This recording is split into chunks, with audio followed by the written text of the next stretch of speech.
Welcome to Headlines. This is Avi Kahan. I will be hosting this show, sitting in for Rabbi David Lichtenstein. First, I think I should give a shout out to Rabbi David Lichtenstein, thanking for having this beautiful, beautiful show, Headlines, which has really been an inspiration to so many people. I've heard from so many people how much they enjoy and look forward to hear Rabbi David discuss with Rabbanim and professionals different topics that are Oymed B'ru Mishal Olam. Thank you so much, Rabbi David, for hosting this show and being Marbit's Torah. I have the zchus and the privilege to make another very special announcement. We all know that one of the hardest things to do when we want to figure out how to run our daily lives is how to apply what we see from the Chachmei Gemara, from the Rishonim, to our daily lives, and how to apply different sugyas. And in the last generation, we had the privilege, in the last 100 years, that the Chofetz Chaim wrote a beautiful sefer, Mishnah Brura, on Hilchos Orach Chaim, for us to understand what the Shulchan Aruch and the Ramah and different Rishonim want from us. I have the zchus and privilege to announce that Rabbi David Lichtenstein just put out a sefer, Mishnah Achrona, which is not only an explanation on the Mishnah Brura, but is the relevant shailos that come up nowadays, 100 years later after the Mishnah Brura came out, and how we could apply what the Mishnah Brura says to shailos that happen daily in our lives. He not only quotes many other poskim that either question the Mishnah Brura, argue on the Mishnah Brura, bring other hesberim and other explanations to Mishnah Brura, but he also brings down over there many shailos that are negeah to our daily lives and how a person who wants to follow the Shulchan Aruch should act. So first of all, a grace yashikayach to Rabbi David for publishing such a sefer. The sefer is 2 volumes, Mishnah Achrona on the Mishnah Brura Chelik Gimel. It's only being sold for $20. You cannot find them in stores anymore. They've been all sold out. You could email, if you would like a set, you could email info@headlinesbook.com to try to order these svarim. Again, a huge sale for the Tzarech HaTzibur, only $20 for these 2 volumes, Mishnah Achrona. It's a sefer that's very recommendable and a must-have sefer in your house. Yashikayach to Rabbi David. So this week we'll be discussing a very interesting topic. It's a topic of parental alienation. For some people, it makes no difference because most people, the majority of Khal Yisrael, we try to stay married. Some of us don't have that privilege of staying married, and there's problems of shalom bayis, and we go through something called a divorce process. And in a divorce process, there's something called parental alienation that's happening. And this show is going to be discussing the topic. What does Chazal think about it? The truth is, we're going to discuss soon. There's not that many Ramifications in Chazal, in Rishonim and Achronim, a little bit it's discussed. And also, how should a person deal with parental alienation when they're going through it? What mistakes are people making? But it's a topic that it needs to be brought to the forefront, and we're going to be having the privilege to interview a male attorney, a female attorney, a forensic psychologist, a father who's been alienated, a dayan, a Rabbi who's involved in an organization for divorced men. We're going to be able to hear from so many fascinating different people, different opinions of what they feel. As a little hagdama to the topic, there's a machlokes in the Achronim. There have been many tshuvas that have been written, especially in the Bais Din of the Rabbanut. If Chazal Khal discuss what should be done with children. The Hainu, of course, there's a Gemara in Ksubis that's mentioned, a break-off of a Mishnah, that a daughter should be by the mother till 6 and after, and there are different sugyas that are discussed. The Achronim discusses a beautiful shtickle Torah from Rabbi Yosef Goldberg in the Sheiros Hadin in the 11th volume. Is that Gemara a Me'ikr Hadin, or is that Gemara already a Takana, that be'etzem, al pi halacha, it should be a different type of settlement for child custody and child visitation, and the Gemara is making a takana that the Gemara felt what's best for the child, and comes along the Ramah and Even Ezer, and the Ramah says, Bezin shouldn't paskin mamish like that Gemara, they should always focus on what's best for the child, and the Chelkas Mechayik argues on the Ramah and says, if Chazal were Kaveya, what they think is best, why does the Ramah think we know better? And if you go through all the Achronim, they go through and they discuss if there's a concept of muchsekois, if there's not, the Marashdam, the Ridvaz, they focus that we always focus on what's best for the child. A very interesting Abarbanel. That Abarbanel takes apart the sugya that's brought down in Novi with Shlomo HaMelech, where we know 2 ladies came to Shlomo HaMelech. The pasuk says that they were Zionist, and they came to Shlomo HaMelech, and one said that in the middle of the night, her partner, the person next to her, killed her child by sleeping and rolling over on the child, and then she went and she switched the child with the living child, and the mother says, really, when I woke up and I was laying next to a dead child, that's not my child, the child is the other one. And the other mother denied the story. He said, no, the child that I woke up with, the live child, is mine. And Shlomo Melech, we know, with his chachma, said, bring me a sword, I'm going to kill the child and I'm going to split it. And the psukim say that one mother said, yes, if I can't have my child, then she can't either have. And the other mother said, no, don't kill the child. I'd rather you give her the child than the child should die. That's what the psukim say in Navi. There's a major machlokes in many, many different svarim that discuss in depth this ma'isa. Number one, what was the chachma, Shlomo HaMelech, and what was Shlomo HaMelech going to do if both mothers said, let's kill the child, and without this cheshbon, was there a way to give a psak? Very, very, very interesting. There are those places who say that Shlomo HaMelech really didn't believe the first mother, because the first mother that said that the lady turned overnight and rolled on her child and killed her child, and then she switched it, how did she know? She was sleeping. Because if she was up, she should have been meicher right then on the spot when she saw them switching. So Shlomo Melech, there are those Mepharshim who say that right away Shlomo Melech didn't believe that mother. That Barbanel says a moyer de gazach. He says it's very, very, very possible that Shlomo HaMelech wasn't paskening who's the right mother. Because even if you look at Rashi over there, when Shlomo Melech says he imoi, that she's the mother, Rashi says Baskal Amra. Baskal came out and said it. If you read the Pesukim Kipshuta, you don't need a Baskal. Shlomo Melech did a cheshbon, and the cheshbon came out. Who's the mother? No mother would kill the child. So that Barbanel explains that Shlomo HaMelech really, it didn't make a difference who the mother was. Because if the mother was the real mother and wanted to kill the child and cut it in half, you take away that child from the mother and you give it to the other person, even if it's not the real mother. And when he said he imai, it happens to be a Baskal came out and told it to him. Because you never cut a child in half. I think that's a very, very, very important musar for when we're going to discuss parental alienation. Are we cutting children in half? Are we focusing really on what's best for the child? We hear every single day when parents fight, they say, oh, I was focusing on best for the child. Are they really, really focusing on best for the child? Or do they have their own agenda? And we're going to be hearing on a fascinating show from different people what their opinion is with parental alienation, what should be done, what should not be done. We really had a lot of more people who wanted to come on the show. We just didn't have that much time to have from so many people. So we were makatzer the show as much as possible. Before we get into the show, a small Dvar Torah and a riddle.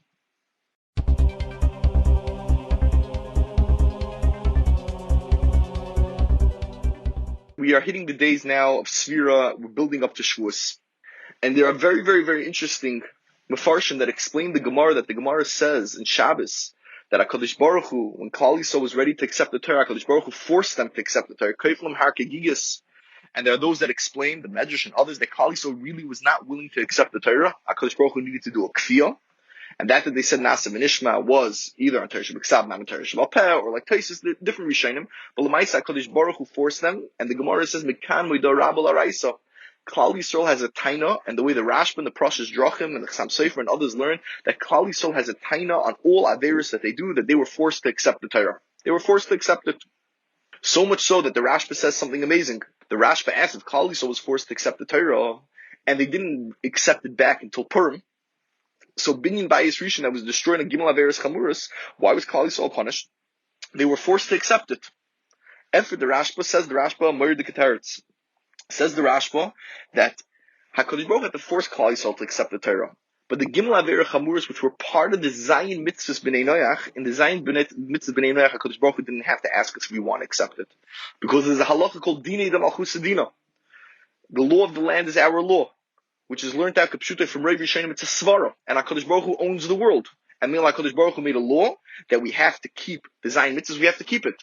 The rest of the Torah, the reason why we didn't have to keep it unless we accepted it, is because the rest of the Torah, the Goyim don't have to keep. Only us. And we know, the Ramah brings down in Siman Shin Samach Tes, if I recall correctly, that Din Malchus Adin is only for a melech that passes fairly for everybody, that gives the same rule for everybody. But if he singles out a group, and I think the Rama brings the same thing in Gzelav Aveda Parakeh, if he singles out a group of people that they have different laws, there's no Din Malchus Adin. So the whole entire Torah, which Khal was more, we needed to accept. But the Zayin Mitzvahs was Al-Dina Malchus Adina. And says the Rashba and the Prashas Drachim, and the Zayin Mitzvah still exists Achar Matan Torah. The Chasam Sofer takes it so far, and the Chasam Sofer says that all the mitzvahs before Matan Torah that was given to the whole entire world, we have to accept, and we still have to do. So much so, says the Chasam Sofer, that a katan is mechuyev in kibbud avayim. We all tell our children, you're mechuyev in kibbud avayim. A katan is mechuyev kibbud avayim, because Kibbud Avim was given in Mara before the Torah, and Shiurim of ages is a Halacha l'Moshe Sinai, and therefore Shiurim didn't exist when the mitzvah of Kibbud Avim was given, and it was given to everybody, and therefore a Katan has to keep the mitzvah of Kibbud Avim. And there are other Rishonim that the Mefarshim bring. The question is, does this coincide with the Shitas HaRambam? The Shitas HaRambam is that the Rambam says in Perek Gid Hanosh and Chulin that all mitzvahs that we do, Eivrim Menachayim, Mila, all mitzvahs and Averis that we stay away from, we don't do and we don't focus on that it existed before Torah, before Matan Torah, and it was Nischadish after Matan Torah again to us. Does this coincide with that Rambam? Another question, very important question. If the Zayin mitzvahs still exist, so does Dinim exist? One of the Zayin mitzvahs is that the Goyim have to establish a court system. The mitzvah of Dinim was given before Matan Torah. There's of course a famous Chuvas Ramah. If the Dinim, do they have to focus it with their Seichel, or they have to look at what it says in the Torah? Lamaisa, does Dinim exist for us? Does the Goyim have Dinim over us? What changed? The Goyim, if a Goy sees a Yid doing an Avera, is a Goy Mechuyev to Dan. And if a Goy doesn't Dan, are they Mechuyev Misa, just like the story by Shem? So that's the question. Do Goyim have Dinim by us? Are Goyim supposed to be judging us? Are they, or no? We got the Torah where I'm a Nifcher, and we have our own system, and those Zayin mitzvahs don't exist, B'negei us. That is the riddle. Back to the show. We will, Merch Hashem, have a great show, and we will hear the forefront of people who are Isaac in the questions of divorce and parental alienation. We have the schus to have on the phone Rabbi Yochanan Twersky, who is the Av Bais Din of the Bais Din Kav HaYashar in Brooklyn. Shalom Aleichem, Rabbi Yochanan. Aleichem Shalom. How are you, Rabbi Kahan? Baruch Hashem, fine. Okay, we're doing the show today for our listeners on the halachos of custody and visitation, of how a dayan like yourself looks when a shayla and a din Torah, when parents can't come to an agreement of custody and visitation. But we're trying to focus on a machla, let's call it, on a sickness of what's called parental alienation. That when people are going through a divorce, they sometimes alienate a child from the other spouse. So first, let's just start. What's your view? What's your opinion? How do you, as a dayan, when you have a discussion of custody and visitation, two parents come in front of you and they disagree of what the custody and visitation should be, what's your Bais Din's process? The truth is, it's a very touchy question, because for one end, even the Bata Dinim here don't have too much of rights to be done on these things, because it could be overwritten in court. Because even in legal arbitration here in New York, the Bais Din wouldn't have a koyach to be done on the visitation of the children. But in most of the cases, if the Bais Din really goes into the case and being amik themselves to make sure that everything is done kedasa kedin, and not only kedasa kedin, a major part of this halacha and visitation is to make sure what is the best tova for the children. So usually, if Bais Din would have a good eye on the case and really do a fair job, the court wouldn't throw it out. But the worst cases already, which let's say when the woman was off the D, and Bais Din gave the children to the husband, which was already appealed in New York, and the mother got back the children. So when people explain what was, I'm sorry for interrupting, but what was Bais Din's process? You have a mother, let's say Leilena goes off the derech, and now there's a fight. Now there's a fight in Bais Din. The mother wants the children, the father wants the children. Yes. What's Bais Din's process? What's Bais Din's process of determining? Is basically it's based on the Gemara and Ksubis and the Shulchan Aruch is in Simon Pei Beis. We have to do whatever is the right thing for the children. All the poskim, the Chivas Amichos Laramban, it's the Chivas Radvaz, the Majdan, all the poskim, the Petchitshuva brings it down there in Simon Pei Beis. We have to try to go try to see what's the best favor of the children, where they should stay. And that is the main focus of the Bais Din. Now, how does Bais Din decide that? How does Bais Din decide what is the best for the children? So they have to see the situation of the father and the mother, how the father is living, how the mother is living, the what's it called, if there's any mental illness. Let's say if the mother is not well and the father is more capable of taking care of the children, of course, it's a big fact in the case. If, let's say, like we mentioned before, if the mother is not so frum, or let's say the father is not so, and they both witness gadol, the children witness gadol until a certain point in a Jewish home, from a home, and now one of the parents are not the way it's supposed to be, that can make a big change in the children. So we have to take that as a fact as well. So all this kind of information, best not look on the general picture, how the children will be in the environment of the father and in the environment of the mother. And usually, is there ever a case by you and Bais Din where there's a situation that Bais Din would feel that one parent should not have any custody or visitation? Is there ever such a case that should not any? I wouldn't say any visitation, but supervised we had already. We had it when certain fathers had episodes.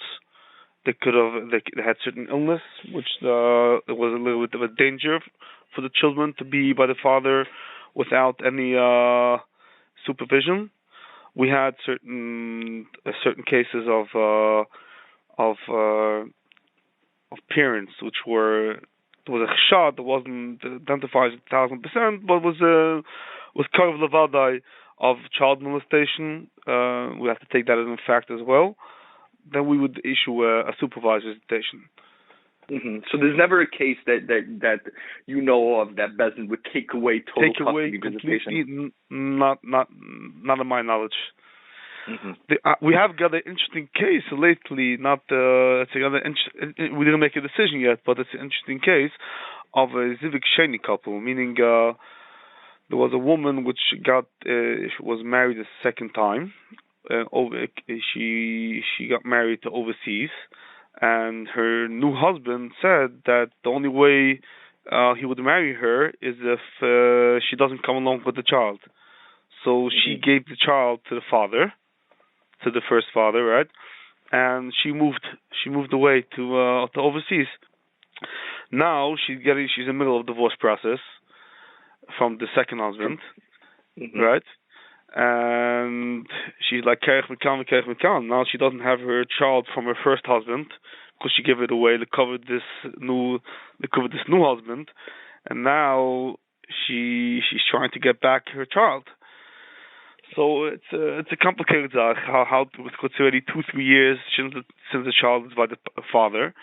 And it's a good question in this point, if it's a fair thing to make the child meshugah, take her back from the father to the mother. It's a little bit a complicated thing. So we didn't make a decision yet, but it's interesting, Shaila, if we should give back the child now to the mother, or we should keep it by the father, since the child already is comfortable in the place he is, ready for 2-3 years. So we'll need to look into it. What do you feel about it? It's a very good shaila. I would personally send the child to find out what's the best interest of the child. As a general, I think it's a busha and a cherpa that a mother gave away a child to get married a second time. It sounds she wanted to get married. She didn't have a choice. She was desperate to get married. She didn't look into too much of the. So, obviously. but afal pikin, I still think just because she was chayta one time, she shouldn't. The child was punished already for 2 years. I would send and get the child evaluated if it's the best interest of the child. A lot of times you do that for the mother. Yeah. A lot of times we will evaluate. Let me ask you a question. Right now in the street, both in Goyish media and in Jewish media, there's a tremendous movement to stop parental alienation. It seems like a lot of fathers feel that they're going through alienation. There's a tremendous amount of movement. Do you see that also as being a dayan who's involved in a tremendous amount of gittin? Do you see parents, the father, the mother, being alienated when they're going through a divorce process, losing a total relationship with their children? I feel in most cases it's not, but there are cases which there are some parents who try to take the children in part of the fight, meaning. a lot of times the mother, for instance, wants to get a better deal on child support or any other parts of the agreement, and the fathers, for some odd reason, or they're gonna have a stable job, or they're not comfortable with the whole divorce process in the first place. They still want to work as Bais, so they try to get as much as visitation possible, and the woman on the other side wants to stop as much visitation possible because she wants to get a better deal on the agreement, or she wants to get the get in a faster. She wants to get in a faster mode. So a lot of times they're trying to involve the children, which I don't think is the right thing to do. I don't think any dying agrees that it's the right thing to do in a normal situation. Usually, most men at the end of the day, even that they get a good deal on visitation, they don't even take more than 2/3 of the visitation. They got this chusim on the agreement, because like men go to work and they're busy. Here they go for Shabbaton, here they go away for Shabbos. So it comes out at the end of the day, they probably take only about 2/3 of the visitation they offered in the agreement. But a lot of times they'll fight it out themselves. On the other hand, there are some women which try to take the children in the battlefield, which is very, very, very not kedai for the children. The children should have a good relationship with their father and the mother. Even he has to stress a very chushman kidde. A lot of times the mother wouldn't get the child support on time, or because the father didn't have money this month, or she made a it shouldn't be like you didn't give me the child support, so I'm not sending the children for this week. It shouldn't be that way. It's very, very, very, very not kedai, and at the end of the day, it backfires on the children. They need therapy for that, and when the children grow up, they find out everything. They find out who stopped them from seeing the other spouse, the other parent. It's very not kedai for the health of the children. So I wouldn't say it doesn't affect our community, but it does come in from time to time, and it's very, very, very not healthy. So what would you say if I was a father? I picked up the phone, I heard you're Hashkafic. I pick up the phone, I call you, I say, Rabbi Twersky, I haven't seen my children in 6 months.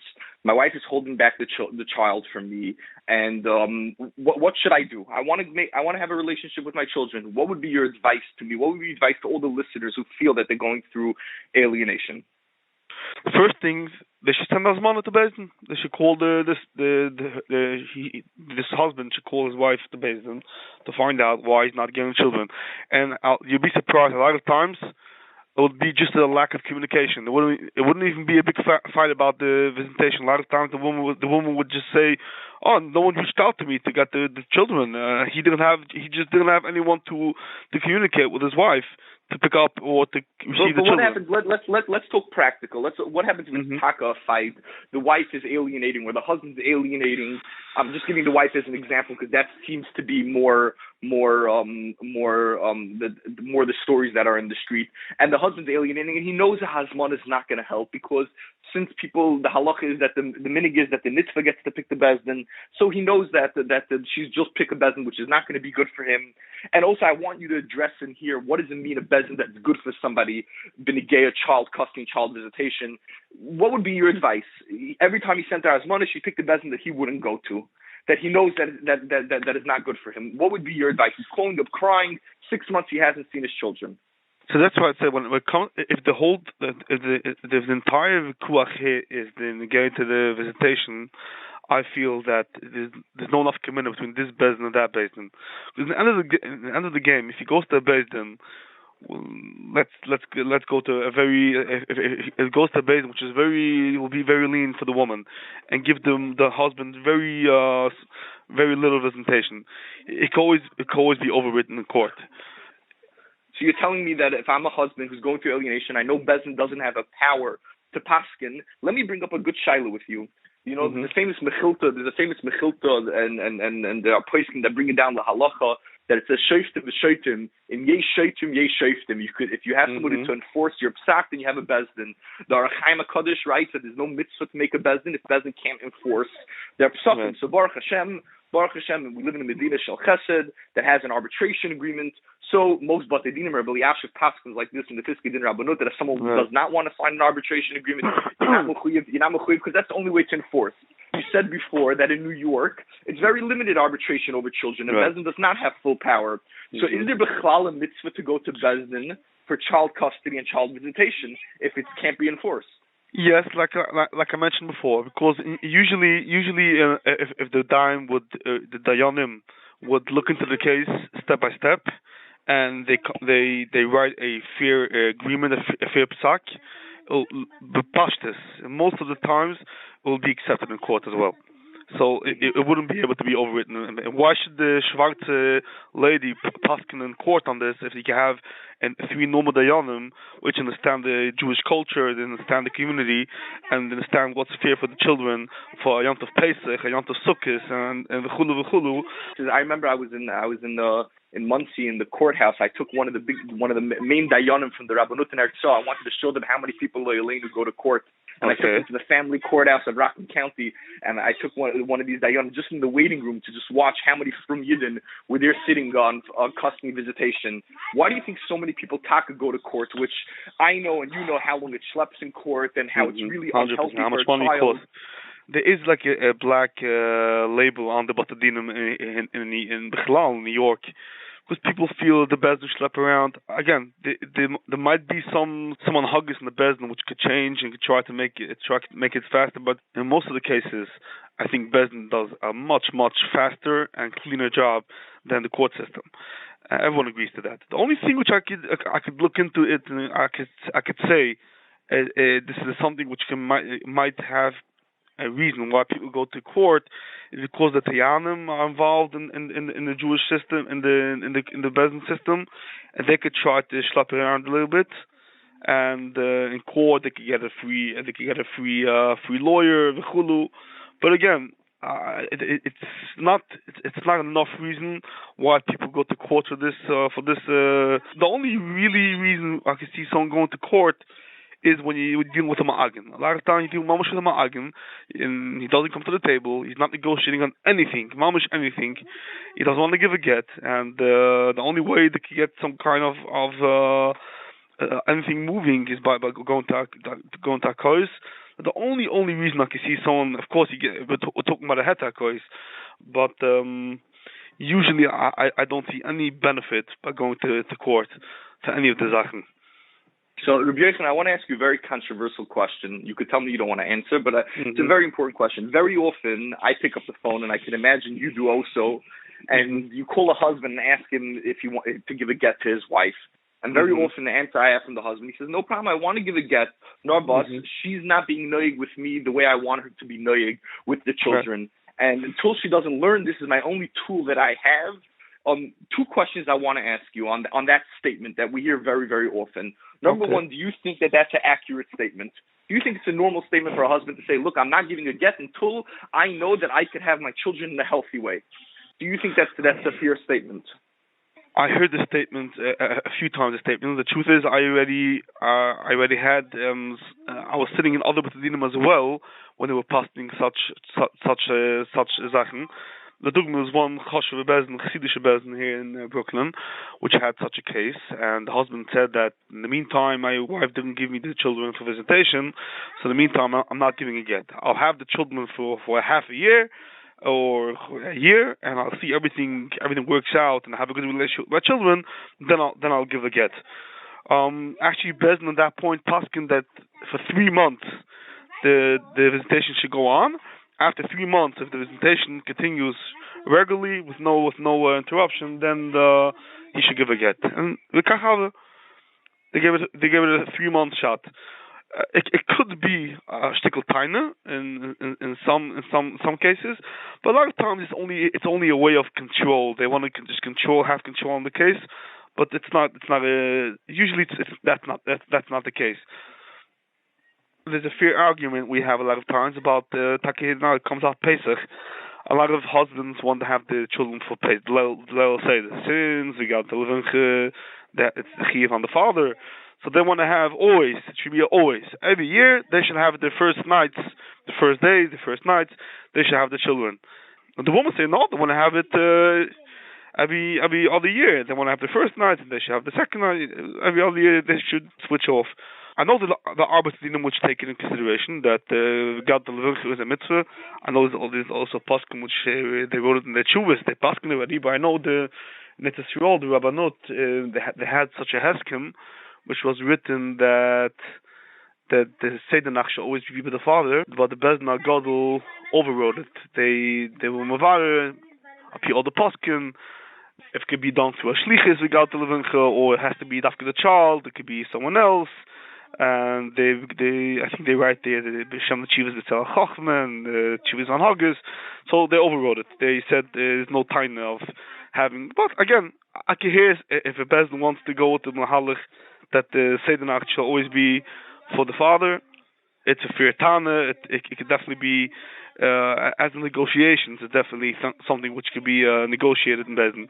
But I'm just saying that's why I always fear you go to a Bais Din, you have much more chances you'll get a normal heskim than you go into court. They don't understand our culture. They don't understand our community. They don't understand what our children need. So what people think that in court they'll get off with a better mahalach, a better psak, I have no idea what this Torah is. I don't understand this. What we say to this statement, I heard, and I usually don't like quoting people who are alive because I rather they say it. But I one time I flew with Reb Chaim Cohn from Bais Din Eitz Chaim, and his Bais Din does not pass in Ishus cases. They're only a Bais Din for Mamonis. And I asked him why he doesn't have Din Teretz on Ishus, and he told me that he doesn't feel nowadays in the 21st century that Bais Din is the appropriate place for Ishus. What does that mean? He explained. Since most of the Ishus cases are discussing children, he feels that the parents should go to mediation. They should go and they should figure it out and come to an agreement themselves, and Bais Din should never force on somebody an agreement. If someone would call you up and someone would ask you, what's the best place to go to discuss child custody, child visitation, would you agree to this statement from Chaim Cohn and say the best place is mediation, try to come to a heskim yourself, or no? I would say the best place, it's definitely the first step. It should be first negotiated. If they can't get to any negotiations, then they should go to Bais Din. But I definitely don't think that Bais Din is not the place for it now, essentially. I would say that they first need to try to negotiate. That's always the best and cleanest way. And if it doesn't go that way, then you go to Bais Din. But again, I don't see one of these two. It's all negotiating, all go to Bais Din. I don't see a different model for it. What would you say if you would have to tell the tzibur? You'd have to tell the tzibur of Musar Shmuz of the way people are acting for parental alienation. Either people who are giving advice, if it's Rabbanim, Maskanim, lawyers who are telling people and trying. There's a rumor in the street, and lawyers who are known that they take away children. What would be your Musar Shmuz to people who are trying to get involved in alienation? And if they're getting involved because they don't have their guests and this is the way they're trying to fight, or stamazay, they feel the other person's crazy and this is their opinion, or their lawyers telling it, their parents, their askonim, their rav, what would be your mussar to the belt, all the listeners who are listening? First of all, ain't that keeping mussar. That's not my. I don't feel I'm the one giving mussar, but I can tell you one thing. I had already. First of all, the askonim, so-called askonim, or lawyers or tayanim, which are darkam to take away children, are known. Are you do shimta? I think this is the biggest avil they could do in their life. Mamish gazela, and it's mamish being with people, and I think the oil knows about it. Now about parents themselves by doing it, by making false statements about the other spouse, or by hiring some of these lawyers at the end to take away children. I already in the past had children which they grew up. They told me personally that it bothers them very, very much what their father or mother did to them, that they didn't let them have shaykhis with the other spouse, with the other parent, and it has a big effect on the children. And it's not good that, because you're going to lose out at the end of the day. Meaning, let's say if it's the mother which is trying to eliminate the children against the father, at the end of the day, it's going to backfire. The children are going to know about it. The children are going to have a big time into the mother on it, and it's not kedai. Even though it seems like, for now, for the case, it'll sound good in the street that you got the children and the father doesn't have the children, or forget. But in the long run, it's going to backfire. It's not kedai for you, and it's not kedai for the children. So I think the best thing is to have a fair agreement. Try to negotiate as fair as possible. And if you can't, if you don't come to an agreement, go to Bais Din. Let the three other Rabbanim look into the case. But to do things on your own hand and take away children is mamish avle gedoyle. A gracious shkoyach, Rabbi Yochanan. Thank you for coming on the show. Yirbu Kamoicha B'Yisrael, both in your Bais Din and the information that you gave the Tzibur. Thank you very much. Khal to see the stories. We have the privilege to have on the phone Dr. Younger. Dr. Younger is a licensed psychologist in New York and currently the clinical director of Younger Psychology, who specializes in forensic family matters, does forensic evaluations for the court and for many, many, many Bais Dinim. Welcome, Dr. Younger. Thank you. Thank you for having me. Okay, so I'm going to jump right into it. We want to have a conversation about conflict of divorce and the effects that it has on children. When parents, of course, are going through divorce, tension is high in the family. We want, as a psychologist, as a clinical director, what is your opinion of the ramifications and the effect that divorce has on children? Well, I'd start by pointing out that the conflict usually doesn't start just when the parents are going through divorce.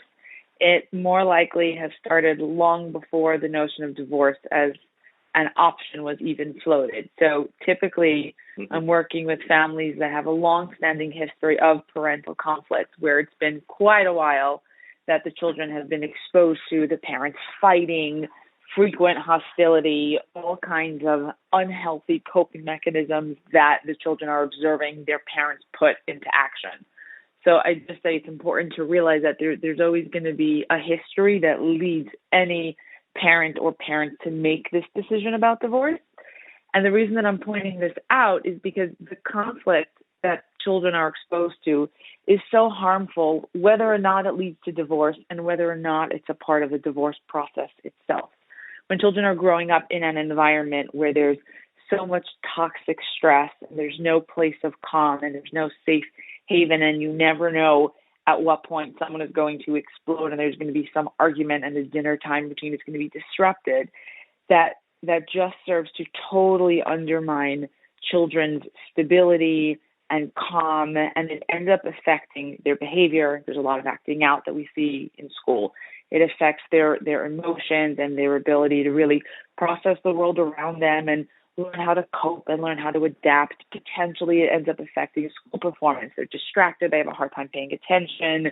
They have a hard time tuning out distractions.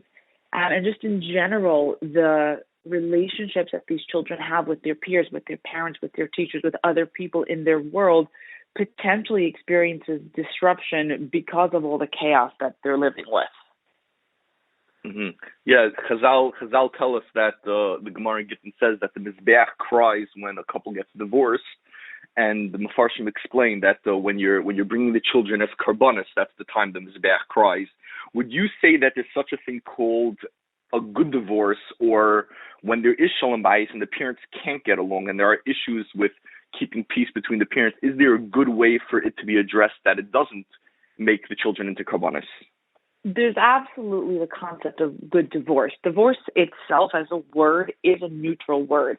It just serves to reflect the idea that the family is changing course. So the family is going from 2 parents, 1 household, 2 parents, 2 households. Whether or not it's good or bad has everything to do with the experiences that the children are given as that change in course is happening. So if children are able to see this really great response of 2 parents have a conflict, they're not able to reach agreement, but there's some harmonious way to ultimately settle the dispute, not only are you protecting them from conflict, you're also teaching children how do you deal with disagreements in their own life. When they're going to have an argument with their teacher or with their cousin or with their sibling, you're modeling how to properly handle something like that.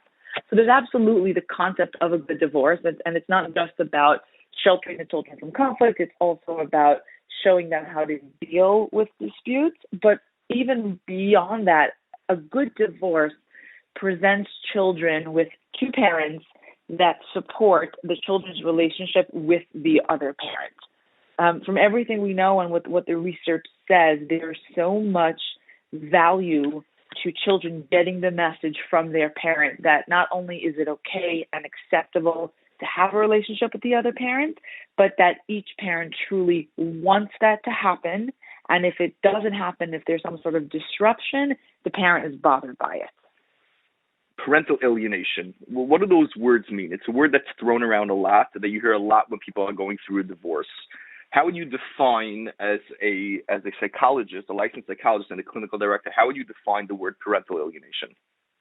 But you're absolutely right that it's a word that gets thrown around a lot, and I think the term abuse gets thrown around a lot also in the context of talking about parental alienation. And what unfortunately doesn't get enough airtime is the concept of estrangement, because alienation and estrangement are two related terms, but the source, what underlies them, is very different. So just to explain a little bit, when we talk about alienation or psychological abuse, you can really only use those words if there's direct evidence that one parent is engaging in behavior to denigrate the other parent, to undermine the other parent's relationship, to make the child make false allegations of abuse or other extremely damaging behavior by the other parent.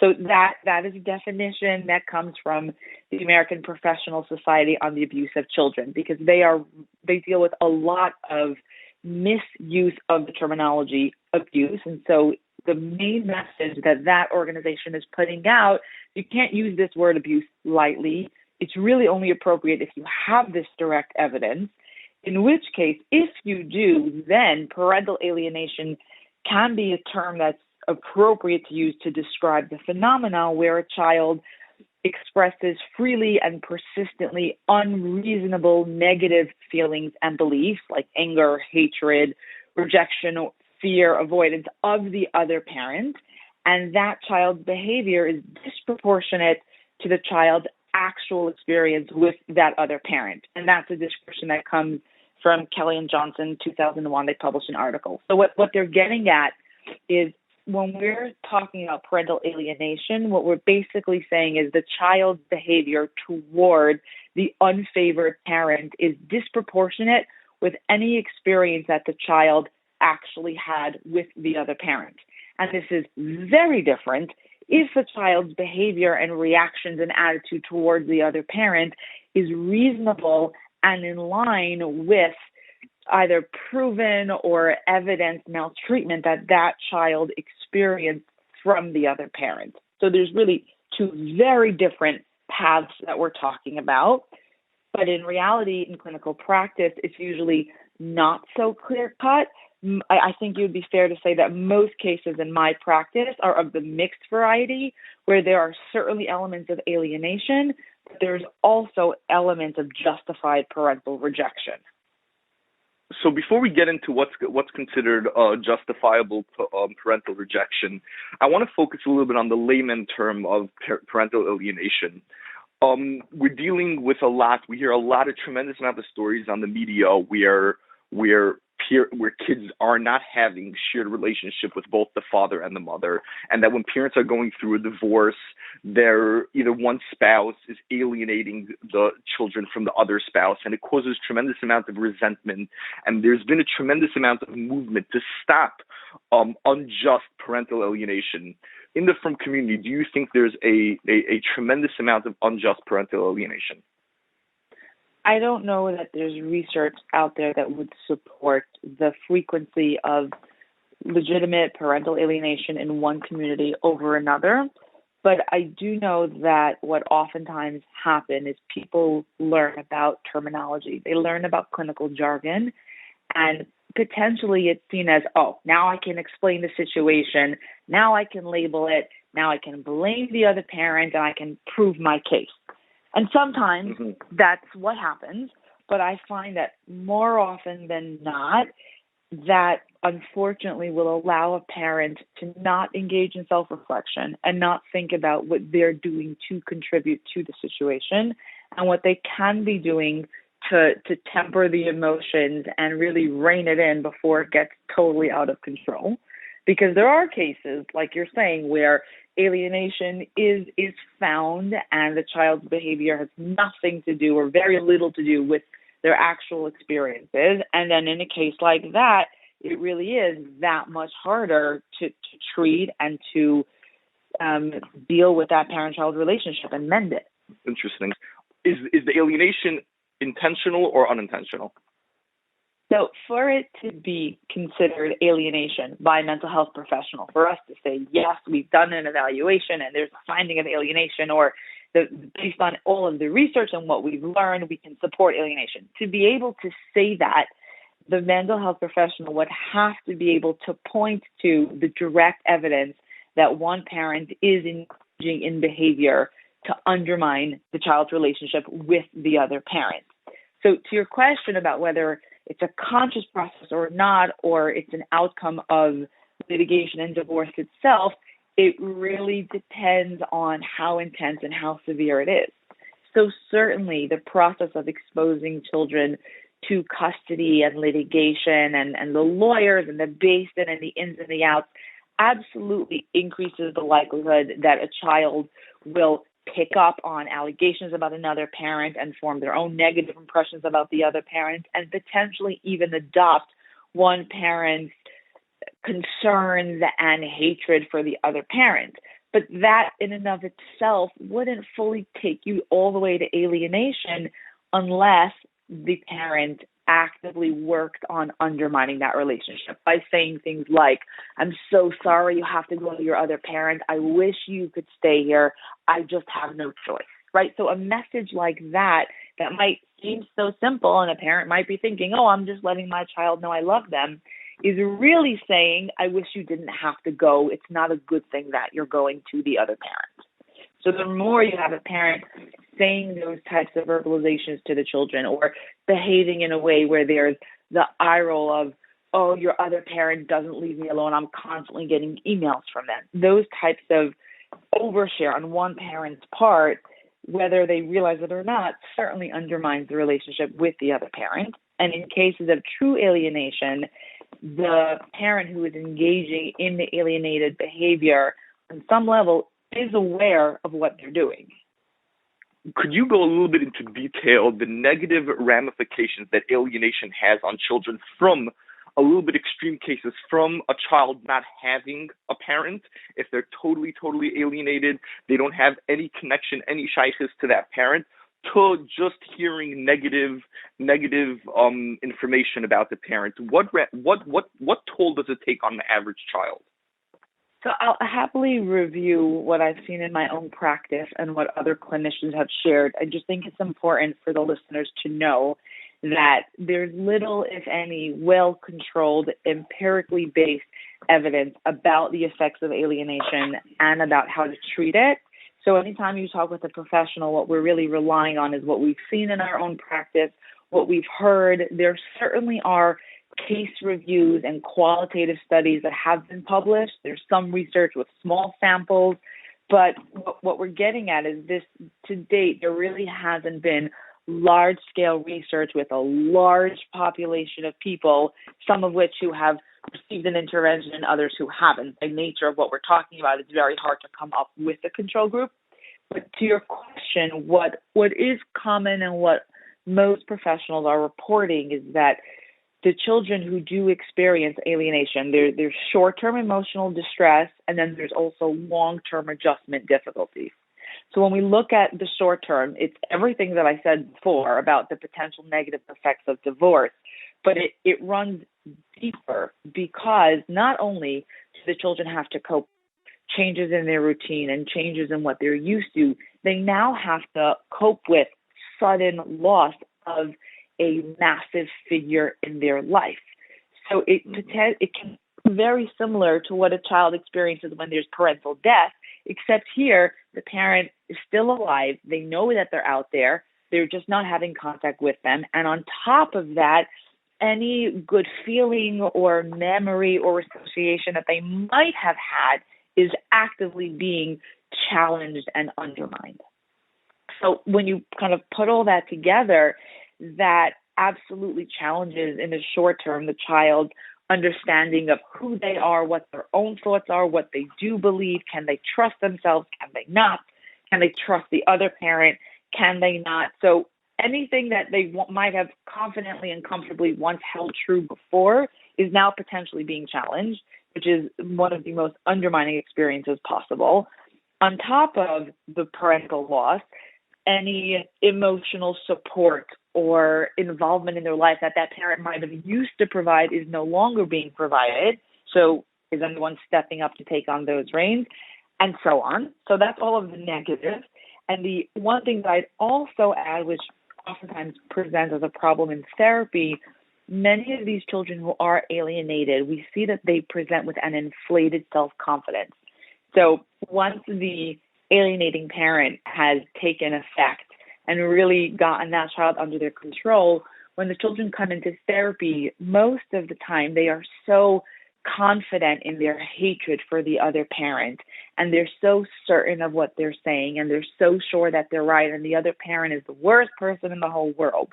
But when you dig a little bit, you really see that it's a gross distortion of reality, and it's this stance that they have to take in order to live with what they're actually saying.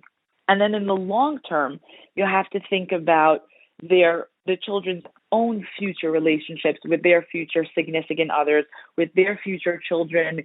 If they're not given a better model for how to handle conflict, for how to interact with another person, then they're going to execute the rest of their life constantly reenacting whatever they've been exposed to, never actually addressing conflict, never sufficiently figuring out how to have a back and forth conversation, take perspective, shift their own thinking. So it just creates children that become so rigid in their thinking and rigid in their approach and inflexible. And we all know that one of the keys to a successful relationship is flexibility and is perspective taking. Mm-hmm. So what would you say if someone calls you up and somebody tells you that they're a parent who's been alienated, they don't have a good relationship anymore with their children because of the divorce process they went, and they're trying to mend that? Could you share with the listeners two questions? Number one, what should not be done? What should that parent not do? And what should that parent try now to do to mend that relationship, understanding the ramifications of alienation and how unhealthy the children might end up growing up to be? What would be your advice of what not to do and what yet to do for that parent who's calling you? So in terms of the what not to do, step number one is don't take the bait. So whether the child himself is baiting the estranged parent by saying all sorts of hurtful and extremist thoughts, or the other parent is baiting, ideally don't take the bait. Respond calmly, talk through what the other child is saying, try to understand the other child's perspective, but don't argue back. Don't show your own emotional dysregulation, because just like we would say in a non-alienated situation, if we were generally talking about teenagers who were trying to engage a parent in a power struggle, right? The best thing we say is don't make this about the power struggle. Step out of that dynamic and enter a new dynamic. So it's a similar concept here. Don't take the bait. Don't engage in the power struggle. And also don't take an extremist approach to what type of contact you want to have with the child, because you want to be able to give the child a sense that you really care about what they're saying, you're concerned with what they're saying, you're empathetic with their experience, and you want to do what you can to make changes in the relationship so that the two of you get along better. And the one other big don't that I'd add is absolutely do not try to convince your child that it is the other parent's fault, that it's because of the other parent that the child is saying what you're saying. Because if you go down that road as the estranged or alienated parent, you're likely only going to increase the child's complete disinterest in talking to you and resistance to any sort of therapeutic process that the child is engaged in. So don't make a loyalty conflict between the child and the favored parent. In terms of the Jews, the two main responses are something we call psychoeducation and therapy. So when I say psychoeducation, everyone involved, the estranged or alienated parent and the alienating or estranging parent and the children, all three of the people in that triangle would do well to learn about what is happening. How did we get here? What is currently going on? What effect does it have when you lose contact with a parent? What effect does it have when you're only exposed to one side of a conversation? And so on. So that we're really giving everyone grounded, good clinical material to work with. And then step two is to bring it into some sort of therapeutic environment. And in terms of what type of therapy, what a lot of us call we call it reunification or some sort of reconciliation, reintegration. These are all different ways of describing a similar therapeutic process where there's child-focused goals and there's family-focused goals. So that the child needs to understand that we're focusing on who the child is as a whole person. It's not just about the child and the parent that they don't want to see, but in general, we're going to help this kid get through the divorce process, learn the coping skills that they need, how to make sense of two totally different perspectives that they're getting from their parents, how to think for themselves, and so on. But we also focus on the family system as a whole, where we're going to try to help the parents learn how to communicate together, help the child see that even the parent who's the favorite parent is still working on their relationship and how to communicate with the other parent. And we look at all of the different interrelated dyads between every member of the family. That ideally is sufficient enough to lower the temperature and self-correct this path, but the greatest chance of success has everything to do with how soon the intervention happens. So the sooner you get in there and are able to do this, the greater the likelihood that it will actually be effective. In many Bais Din and also the court, judges and dayanim are seeing alienation. I know in Eretz Yisrael and the Bais Din Rabbanot, if they see alienation, their malach is that they give penalties to the side that they rule is alienating.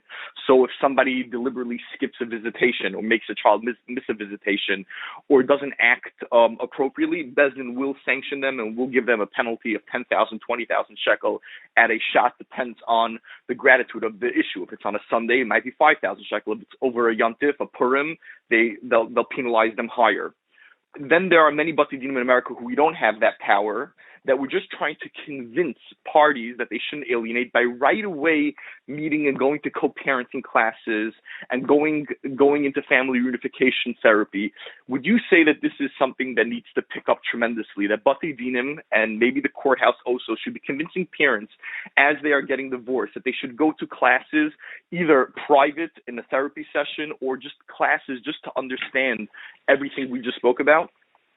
So for any program to be effective, the types of programs that we're talking about, there absolutely needs to be accountability.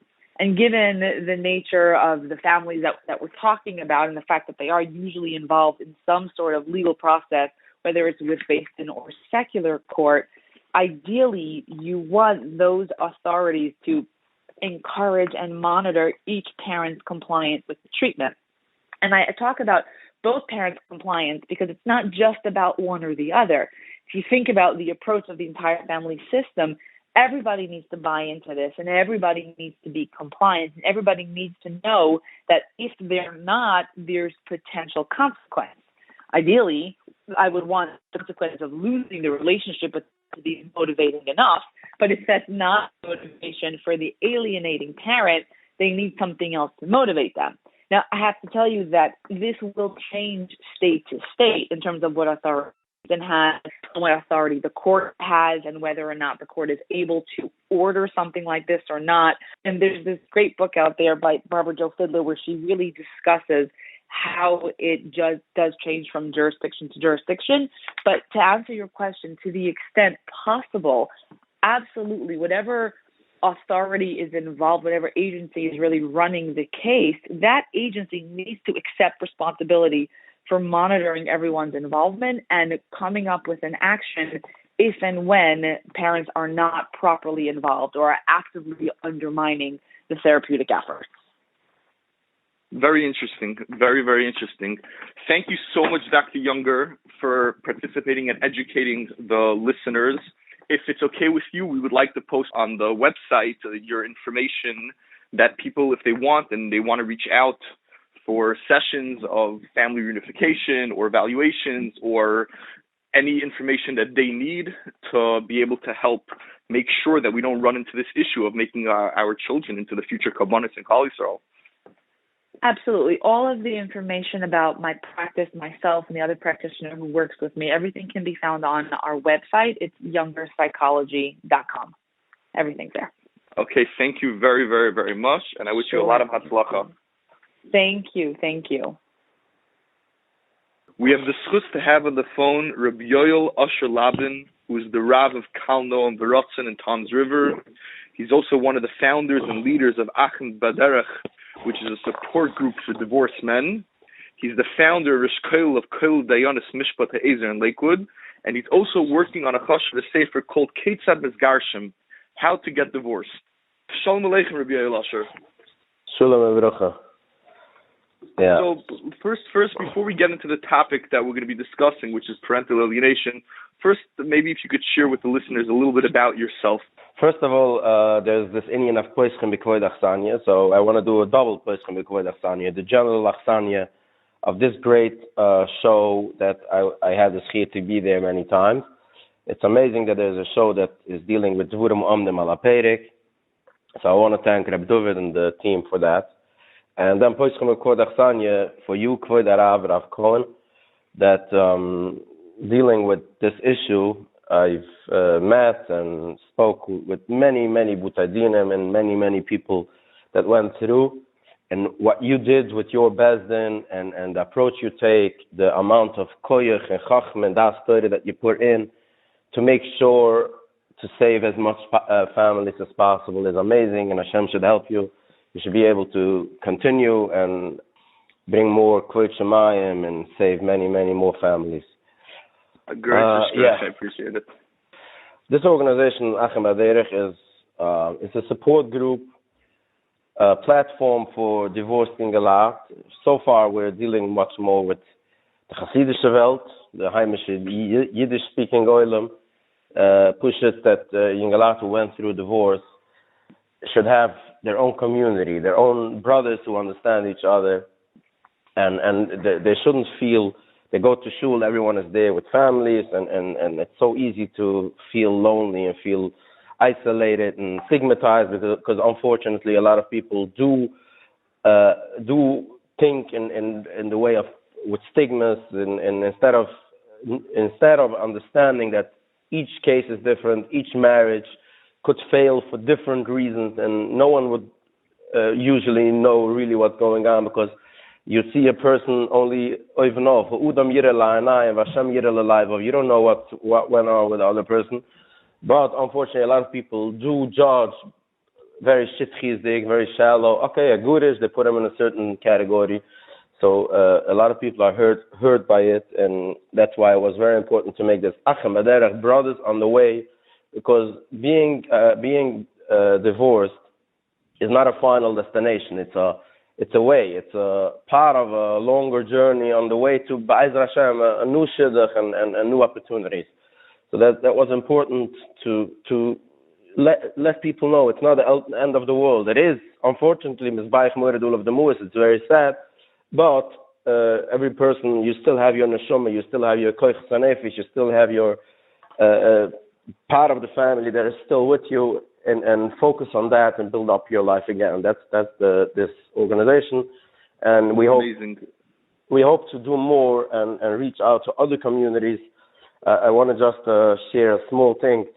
2 months ago, I had a meeting with a few Rabbonim in Lakewood about reaching out to the Litvish community and the Lakewood community and other communities that the divorced man and other communities should also organize. And one key person I spoke to was Rabbi Rothschild here in Lakewood. Probably knew him? Yes, I knew him very well. Rabbi Rothschild was a giant of a Bal Chesed and a Badaf. He helped so many people in general, but he helped many people in the area of divorce. And I spoke to him about how we can get the literature community also should have a support group. And we finished the conversation with, let's meet up soon. Now it's before Purim. Let's maybe after Purim, maybe after Pesach. Unfortunately, he left us. He was one of the great people we lost in this Magaifa. So we should always remember Rabbi Zev Rothschild and all of his amazing Askunas L'Shem Shemayim. Just to mention for the listeners that who Rabbi Zev Rothschild was, he was one of the people who fought to try to mediate a tremendous amount of cases of divorce and shalom bayis, and he really, really saved a lot of people of going through what we call the divorce system. But more than that, what I want to mention is, I want to mention to the listeners that I personally have seen Achim Baderech. I was invited a couple of months ago, maybe even a year ago, to speak on a Thursday night program that Achim Baderech had, and it was so beautiful to just watch. There were tons of, I would say maybe even 40 Hasidic Yungalite who came together Thursday night to speak, to hear Divrei Chizuk. They had some Chalent and Kugel together, and a few people Yungalite after I spoke. They came over to me and they told me this is their highlight of the week. All the events of Achim Baderech are their highlight. It keeps them sane to realize that there's still a world even with the troubles that they're going through, and it's the biggest chizuk they get in their lives joining this beautiful program, Achim Baderech. Yeah, thanks, and it was great having you there to speak and give chizuk to the Yungalite. Let's get into our topic. You're working on a sefer called Ketzem Esgarshim, How to Get Divorced. I want to focus. There are many, many parts of divorce we could talk about, but we're focusing now on parental alienation. I'm going to ask you a broad question. What's your experience with parental alienation? We'll start with a broad question. The reason I think it's that a clear cipher that mamish clear on a level it should the idea of the name in English is get for dummies. And the reason it's so important to clarify it is because in life we have many times friction, machloikis. There's a machloikis about money, there's a machloikis about family issues, there's legal issues, there could be so many different issues, but usually a get is one big trauma that involves financial machloikis, family machloikis about kids. So it's a emotional, financial, and legal hardship all in one. So that's why it's so complicated and it's so hard, because even if you figure out the financial part, or even if you figure out the emotional part, you have a strong emotional network, there's always other parts where it's so easy to get lost in. So that's why it's so important to have a skunim oisik in this, to have Rabbunim understand it and try to bring awareness as much as possible. So now to the topic of parental alienation. I know many from both sides. I know many in Galat who went through years of not having their kids, and the Agnes Nefesh in the Tzad is almost, it's impossible to explain it, to tell people what this is. A young man that is alone. He doesn't have a new family. He's alone. And the only thing he has is children, a child, let's say, a beautiful child. And sometimes I had the Yingalat that were trying to find pictures of their kids by, let's say, they have someone who can check the exes putting up pictures in her social media. So that's where you could see an updated picture of his daughter. The last time he saw her, she was four years. Now she's 6 years or 7 years. The only labor grease he had was by things like that. So the Agnes Nefesh of this is like, Bru Kara da Avi. A kid is like a part of the Tata's gift. So it's like cutting off part of you. And people should understand that even someone who went through difficulties, there are fathers or mothers who neglected the child or they acted in a way that it's easy to say he never cared. But that doesn't mean that the person, the Pneumius doesn't care. That means that he went through hardships, that he went through, let's say, emotional or whatever he went through. But in the minute he wakes up and he sees the world and he knows this child growing up without me, the thought of the father is so big. This is the thought of the father.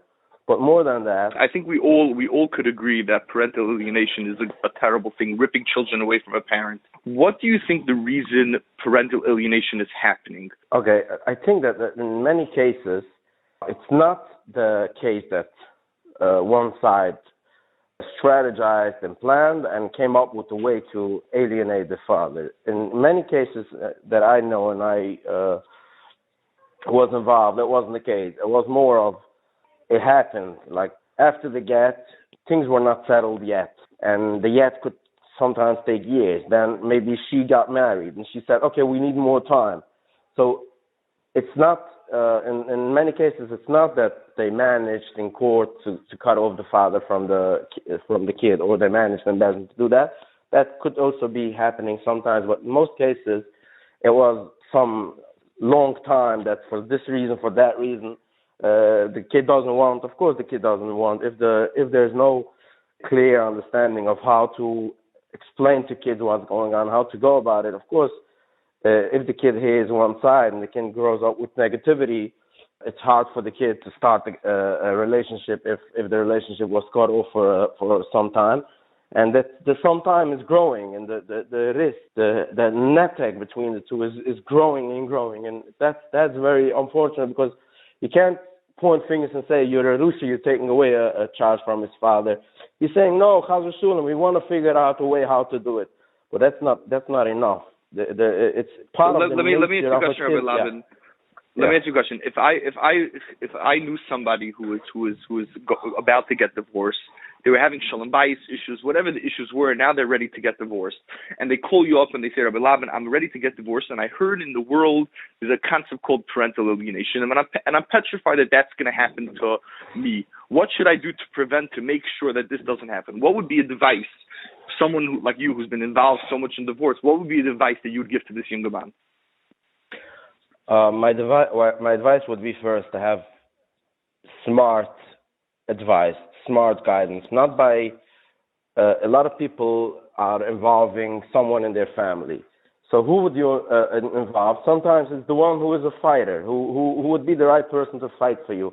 But many times taking the fight and figuring out, okay, so I'll not pay them money until I see the kid, and so you're starting these kind of bargaining and retaliation. This is going down a wrong path. You have to find someone who is really smart and has the end goal the end goal is the toivus ha'yeled and the toivus ha'abba, the toiv of the father. So this is first, having a smart person, not someone who is there to win or to go into argument and going down that bad road. This is first of all. Second, not let too much time going by. Like sometimes, as I said, okay, let's see in a few months from now, in a year from now.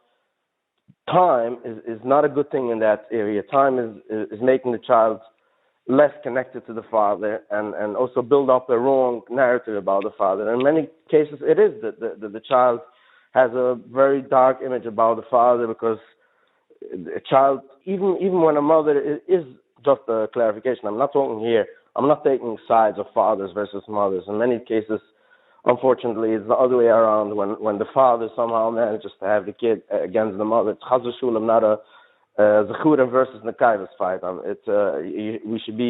We should remember the Toivus Inyan. So in many cases, time is making things worse, because if you say, okay, let's give it a year because there's complications. The child therapist said that and he said that. I think that this is very important, as soon as possible, to start a system of visitation, even if you can only start with a restricted visitation and someone's house or whatever there is. Don't let too much time pass by without having a case with the child. Just to repeat, that the two main pieces of advice you would give is, number one, make sure that you have the right people negotiating for you, not someone who's looking for a fight, not someone who wants to waste time or hurt the other person. Also, never to use nekamas like, oh, you're not giving me the child, so I'm going to hold back money. That's not a smart eitzah. Or the third piece of advice you would give is also not to waste time, not to say, until the perfect visitation works, to try to start right away building up a relationship and building up a kasher right away. I want to ask you a question, because you brought this up. you mentioned in the middle of a couple of minutes ago that Chas v'Shalom, you're not saying that it's a man versus lady fight over here. You're not taking any sides. Do you think there's more alienation going on? I'm right now focusing on the Haredi Tzibur, the Orthodox, what we call the Orthodox Jews. Do you think there's more alienation where fathers are being alienated or mothers are being alienated? What I think it's more fathers are being alienated. The reason is because usually the mothers are the ones who have the child every day. The visitation is in a way that the father should have the kids once or twice a week. So the mother has the kid more time, and so that's happening. And also, it's much easier for a mother to connect to the kid in a deep way, because it's only a minority of cases of alienation is straight up rishis, like with her having a lawyer figure out how to do it. In my experience, is much more of schlepping around, saying we need another few months, and then you didn't pay, go to the toilet. It's just years and years of schlepping around. So that's much easier for the side of the mother that has the kid daily to alienate the father by saying we need to change the therapist, and then we should go to the toilet. It's just gaining so much time, and then the child, after so much time, the child doesn't know the father. The child is terrified of the father. So then the therapist will explain. So it's so hard for the child. Let's take some more time and let's figure out maybe that. So that's why I think in more cases it's that way. Also, since you mentioned that why it could be that by Charadim it happens more, because we have this meaning in the Charaid Shivas. You'll tell me if the same is in the Litvish world or in other communities of Sherm the Torah mitzvahs, that there's no straight communication between the divorced couple.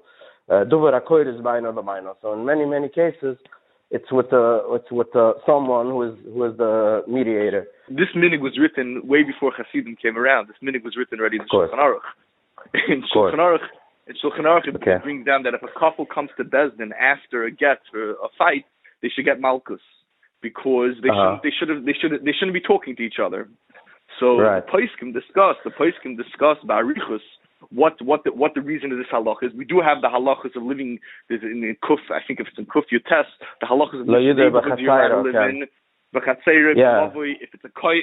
it's a regular couple, we allow them to live in certain neighborhoods because they're allowed to get married, versus a kohen and a grusha, they're not allowed to get married. The place can discuss it, but there's a very interesting Chazon Ish. The Chazon Ish, it's quoted in the Aruch Rabbeinu. The Chazon Ish says this is one of the halachas that we can't keep. It's one of the halachas that we can't keep, says the Chazon. It's an interesting Chazon Ish. I think there's a tshuva for a Moshe Feinstein and maybe even for a Menashe Klein that he says a Chiddush Gadol. He says a husband has the right to have a taina to say, I don't want to give a get till everything is settled, because I don't want to discuss things after the get. So therefore I want to settle everything first. So I'm all right to say that I get that everything should be settled first, but that seems to be al get mutta, that there shouldn't be questions. But here the poskim write that about meeting each other. But most poskim nowadays, for example, the Chemi Goldberg has a tshuva on it. It was written in the Yeshurin, the Chazon Ish, and Rabbi Yashiv has in the Piskei Din Rabbanut. All poskim hold that nowadays, it's more beneficial for the couple to talk to each other. If they could do it, of course, they have to be shomer all hilchos yichud and all shilos, and they should communicate. So in the Litvish Welt, sometimes it's hard. I personally try to convince couples to communicate after the get, and I hold it's best for the children, and that's what the mental health professionals are saying. And it could be the Shulchan Aruch was talking about when it wasn't the gay children, and about if it was the gay children, they should communicate. Thanks for the clarification. I wasn't clear enough, and you're right. I just learned lately in Simon High that the Gudish and the Grishis should not live in the same chutzir, and it's a whole sigya. So it's not just a minig, but I didn't mean that. But what I'm trying to say is that there's a lot that two people could get through by talking, even if it doesn't work in the first few times. Sometimes it is important, and it could save. So the fact that in our settings, it's most of the cases it's not happening, and they always communicating through a third person, especially when when the issue is schlepping time, as I said. This fact makes it harder. They did find the mediator, they didn't find the mediator. Then one side is accusing the mediator of not being good enough. in many cases, it's small issues that make things so much harder, last minute issues. So you're a roof that is dealing with couples. In cases when you can find a way that they should communicate, maybe with someone involved, but they should communicate, and they should. In many cases, it could be a big help. The meaning by most, if not all, mental health professionals is they should communicate. They should explain to children what happened by the divorce process. But I want to ask you a better question. Why do you think couples are not communicating after the divorce? What's stopping them from discussing the best interests of the children? Which is where you're saying ultimately I think that is leading to alienation. Right. I think that the ungenem and the minig mekibel is not to talk. So many in Galau don't know that there could be a better way, and both of them should be masking to have this conversation. Let's have this long phone conversation, as long as it's possible, or a series of conversations about the child. Maybe she remembers the angry, bullying husband, but time passed by and he's changed, and maybe he started the ready therapy and he really wants to have the child. She sees only his bad parts. She sees him a violent person, and she is afraid for the kid. And she's right, because in her experience he was terrible.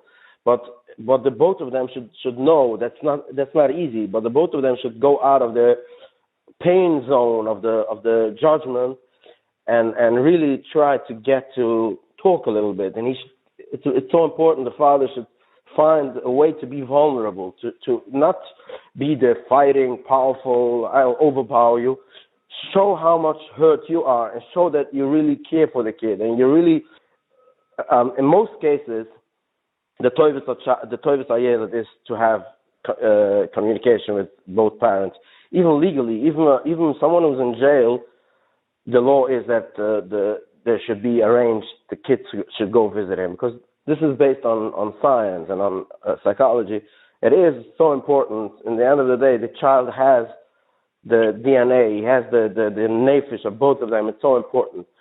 So when there's no communication and she remembers only this character of him in her head, this negativity, without having the opportunity to revisit it, I think this is causing a continuation of child alienation. Fascinating. And this is a message that you give over both in when you're with your younger life from Achim Aderech, and both in your Sefer. This is a message that you're trying to give to send across. It's not so simple. Not every young man, not every couple is capable of making things better by communicating. It's not a Khal. Sometimes they are limited, and it is important to work only through a mediator. I'm saying on a general. We don't like divorce. We don't want divorce. But when it happens, that people should do it. That they don't have to cause a bigger destruction, a bigger takala. Thank you so much for being on the show. Oh man, thanks for having me. And let's hope whoever is still in the marriage just stay there, because it's much easier. Yeah. Okay. Khal.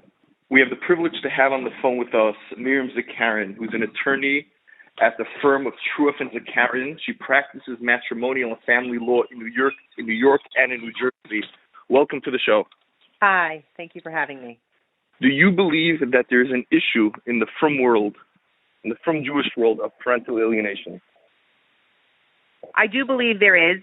I mean, it's prevalent in both, not prevalent. It occurs in both the frum and the non, but I think it's more prevalent in the frum world now, because the issue is that people want to use the child's relationship with their parent, with the other parent, as leverage. And so it is an issue more than it would be in my experience, more than in my non-frum, non-Jewish cases. Could you explain what that means, using the child as leverage? What happens is there are people that get advised, he's not giving the get, don't let him see the kids. And so I understand the premise. It's not far-fetched. Look, a husband's denying a get to a wife, which is keeping her hostage in a certain way, and she's saying, wait, you're denying me of a basic thing? I'm going to deny you of a basic thing. a little bit of a tit for tat, except it backfires. It doesn't work well because there are people in the community that, logically will say, oh, I'll support her in not letting the children have a relationship with their father because, he's denying her a get, so let's support her. The problem with that is that, first of all, it's hurting these children. It's really not in the best interest of the children to not have a relationship with their father. It backfires on the mother later because the children are resentful. There's just so much that comes from it that just doesn't work in the long run. And it doesn't incentivize the husband to give the get. He's just not going to give it because he feels, oh, she's denying me my basic rights. And they're at a standoff. It doesn't go anywhere. The get issue, the way I look at it in those situations, is the get issue, if it would be taken off the table, like it's not an issue. Give the get, and then she has no one to back her to say, oh, yes, you're right for not allowing these children to have a relationship with their father. Now, I just want to say something. The term parental alienation doesn't just mean withholding the children from visitation and saying, no, they're not coming. It's a very active, and it's more than that. It's very active. The term itself means that somebody's pursuing to sort of make the children hate their father, hate their mother, and actively telling them, your parent is this, and making sure that the children are just unreasonably opposed to ever having a relationship with the other parent. And it requires more than just saying they're not going to visit. Someone would call you up, a husband or a wife, and would call you up and say, look, I'm being alienated from my children, and I need your help. What would be the first advice? Somebody who already went through unjust alienation and now wants to build a relationship with his children, but the other spouse is not allowing. What would be your advice? I mean, the way to do that is because the children, if they're alienated already, it has to be through some therapeutic means. Because at this point, if the children have been hearing for a while, mommy or tati's whatever they're not going to just all of a sudden say, oh, mommy says go for a visit because she changes her mind. That's not going to make the children want to have that relationship. They're going to need to have some sort of intervention. So a father calls you, he's being alienated, and you tell him, okay, the only way to get it back is through a therapeutic process with a mental health professional. The question is, how do you get the other side to the table? We have court intervention.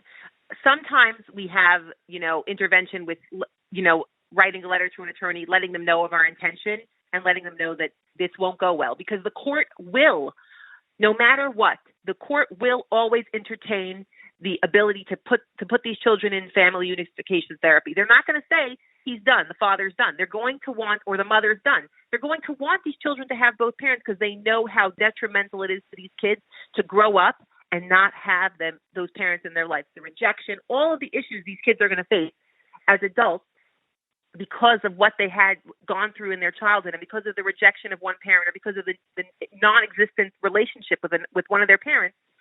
The court understands that, and they're not going to say, this parent, if you come to court, we'll deny you reunification therapy. They'll order it. It won't even be a hard thing to walk into court if you don't have much to do. You just write an application. Can I have reunification therapy? A judge would grant it. The other side will oppose it, and a judge would say why. It's in a therapeutic setting with an expert who's with the children and the parent. They're all together. There's nothing here that's happening that could harm these kids, and they're going to allow for it. In general, they're going to allow for it. Is there anything that Bais Din could do? Is there any other step before going to court that you feel that Rabbanim or community should be doing, but the Dinim should be doing to get involved to help such a thing, or do you totally feel this is out of their jurisdiction? So the jurisdiction is not the right word. I actually think if somebody can go to a Bais Din, if the community would say this is what should be done, there's no support for somebody saying that children and parents shouldn't have relationships. If there's any rub that says sorry, no reunification therapy, if there's someone supporting it, then it would help. Now I don't know. I think mediation at a Bais Din, if people have a relationship and they're willing to go, and the Bais Din says go to therapy and try to create, help this relationship, reestablish a relationship, it can't hurt. But both people have to be willing participants to appear there. Both people have to want to be a part of it. With court, you don't have a choice. You get summoned, you have to come. It's just who is motivating both parties and telling them what is the right direction to take. So I'm going to ask you then a deeper question. As a community that cares about our community members, and we have so much chesed organizations, what should we be doing more in the topic of parental alienation, and what are we doing that's wrong? Both. What are we doing that's wrong, and what should we be doing more? When you see a situation where there's a get not being given and then the children are being withheld, I think it has to come from both sides. First of all, the person not giving the get and the children are being withheld, the situation needs to be, it's not an option. It doesn't matter. Your marriage is clearly over. Move on. Give the get and focus. And everyone should be telling the parent withholding the focus on making sure these children have a healthy relationship with both their parents and that they have time with both their parents. There's that kind of support that I see where I always wonder, I say, who would support this? Why would anyone say that a child should not have a relationship with their parents? It should not be supported. I'm not talking about cases where there's, God forbid, abuse, where there's things that I'm talking about, just the more general average cases, which are 98% of the cases out there. So if somebody comes to an organization and they say, you know, my children don't want to see their father, and I need you to write a letter. I need you to make sure that the therapists don't let the children. I want you to make sure that, you know, you hear them and support their position that they don't want to see their father. You know, that already is disturbing. What, you know, if the children don't have, if there's been no abuse, if there's nothing there, it's just that, oh, you know, he hasn't been around, or we're not happy with him, or because they had the whole divorce situation and the father wasn't around, they're going to say, you know, we shouldn't have somehow support the fact that we're not seeing our father and, you know, give us a valid, you know, reason we can continue this path. I think that if that were the case, you know, organizations should be saying, you know, objectively, is it the right thing? What's right for these children, and how to counsel the parent that's alienating and tell them, listen, you really need to think. Look at the statistics out there for children that feel that were alienated from one of their parents, or just not even alienated. What if, you know, children that grow up without a parent and it's not their choice? These are things that really affect them throughout their life. It hurts them. It affects them. Right now, it seems smaller because they're little. Maybe you don't see it. It doesn't manifest itself in a way that the parent that's alienating can see, but it will hurt them, and they need to understand the ramifications of their actions. They don't right now. Right now, all they see is their fight, their tit for tat. It's the wrong way to go. It's not going to work. And on both ends, it's not going to work. If that's their attitude, if that's what they're doing, it's just not going to work. So you mentioned, I want to share something that you mentioned. You mentioned that certain husbands, when they feel they're being alienated or there's a question or they're going to court and they're scared of how the child custody and visitation is going to end up, so they hold back the get for leverage. So personally, I was involved with creating a prenup, and I actually went on the headline show. Rabbi Lichtenstein interviewed me on the headline show, so I got a lot of emails after that. People said, oh, you're only worrying about the ladies receiving their get. What about the husbands being alienated? And I tried telling all these people, and I shared this with the courthouse when I had a meeting with a bunch of judges in the Rockland County Courthouse, and they were explaining that the Jewish Orthodox cases in court are open for way longer and take much more time than the non-Jewish cases. And I explained them because we're so nervous. A lady is so nervous about receiving her get, and the husband has some leverage to play with the get, so therefore they're causing more fighting, they're causing more alienation. The lady's thinking, oh, I'm not getting back my get, I have to hold the child. And then the husband's like, oh, you're holding the child, so you're not getting the get. And we run into so much more issues than the get. And I told husbands that if you would give the get right away, she wouldn't have an excuse to hold back the children. Right now, when she's holding a child and you reach out to her, and I reached out to so many ladies and asked them, why are you holding back the child? And she says, well, he's not giving me the get. I get a little bit stuck. I have to start fighting with them. I tell the husband, take the get off the table and let's just discuss the child. And she's going to feel a little bit, I don't know if it's insecure that she's doing something wrong, but it seems like I have a hard time explaining that to most people, and they just want to stick into the fight, and it does cause alienation and resentment. Right. Well, just the fact that, let's say the mother's not even saying anything wrong to the children, but they're just not seeing their father, and they're not even being talked to and saying nothing's being said to these children. They just know that he disappeared. That alone causes alienation. The children are resentful. So it is a problem. It's not even her this hypothetical person trying to be, negative towards him in front of the children. It's the fact that they don't see him, that he's gone from their lives. to them as children, they think, okay, he doesn't care about me. He's gone. I don't see him anymore. He's done with me, and that's a rejection. So as far as that goes, even if it's not what court would term as active alienation, the children perceive it as such. Now, it has to be taken off the table. There's wrong on both sides because, first of all, withholding the children is not the right thing to do for the kids. But second, but really, more importantly, withholding the get it's not going to help the situation. I know that they think that there's men that think that it's leverage to help them make sure that the whole divorce process will go their way because they withheld the get. But it's not going to. It's exactly like the judges told you. It's going to stretch the case out. It costs everyone tons of money. It costs them so much aggravation. It takes away so much from their lives. They're not understanding the cost to themselves as people, to their futures by doing this. How if you're the person who withheld a get, and where are you going? Where is that person going in their life? What's the future are they building from there? They don't have their children and they're withholding a get. If this is a woman whose her get's withheld and she's alone with children, how is that helping her future? Yes, she should be getting the get, and the support of the community should be, look, he gave you the get, you have to do the right thing for him. Everybody has to do the right thing here. The divorces have to end. They cannot go on this long. It's not helping anyone. It's a Khal Hashem. They're harming their children. But it's both of them. I have to say that it's not just one. It definitely is an issue that the withholding of the get, I think, is a huge issue. It shouldn't be on the table. If people would both sign and agree they should go to Bais Din, they should sit down, they do what they have to do, it would be the best way. Don't even bother going to court if you don't have to, and make an agreement that thinks about both of your children. Because I can also tell people, I tell them all the time, I litigate all the time. Not right now, courts are closed, but even over the phone I litigate. Now, you think that a judge who never met your children, who doesn't know either of you, can make decisions for your children's lives? Is that what they really want?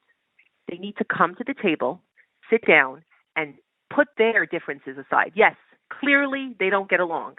Clearly they're done with each other. But the bottom line is they're still children. They have to do the right thing. They have to.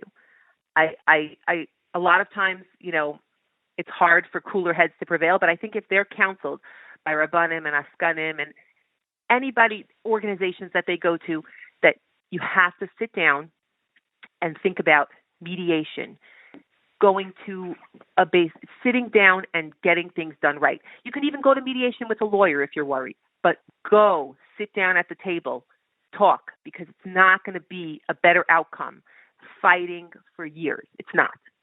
Very well said. Very well said. Thank you so much for coming on the show and sharing all the information and experiences that you have. And let's hope, we interviewed someone else on the phone who's in the middle of putting out a sefer called Divorce for Dummies. Let's hope that people start realizing how they should go through the divorce process, and they shouldn't kill the children in the middle of the process. Thank you so much for coming on the show. All the best. Thank you. You too. Take care. We have on the phone with us a father who feels and is being alienated from his children. It was actually very, very difficult to find somebody. We reached out to a lot of people to find somebody who was willing to be interviewed. Many people were nervous for different reasons. And this interview who is willing to come on, but he wants to stay anonymous. So we're going to introduce him as Reb Pliny. Reb Pliny, welcome to the show. Thank you very much. Do you want to, you don't have to, do you want to share why you want to stay anonymous? Sure. Pretty much for the protection of my children. I think, for their, I believe, as a family, growing up, just in case the interview goes public, and it will go public, why should people hear, that it was these children that went through these troubles? Perhaps 100%. Yeah. That's very, very, very, very sensitive of you. Okay, so we're going to jump right into the question. We're doing interviews about parental alienation. We had on the phone an attorney, a male attorney, a female attorney. We had on the phone a forensic psychologist who deals with this. We had a die-in. What do you feel? What happened to you that you're alienated from your children? Give us a little bit, a short history of what happened. Yeah, well, basically, as in every family, there are differences between the father and mother. But when they're married and they're able to work it out, it works. Many times, unfortunately, it can't work, and it's impossible to work out. In my case, it was impossible to work out, and which is why, obviously, we're not together. We're separated. We're divorced. But however, when it comes to co-parenting, when it comes to children must and need to have both parents in their life, and many times one parent.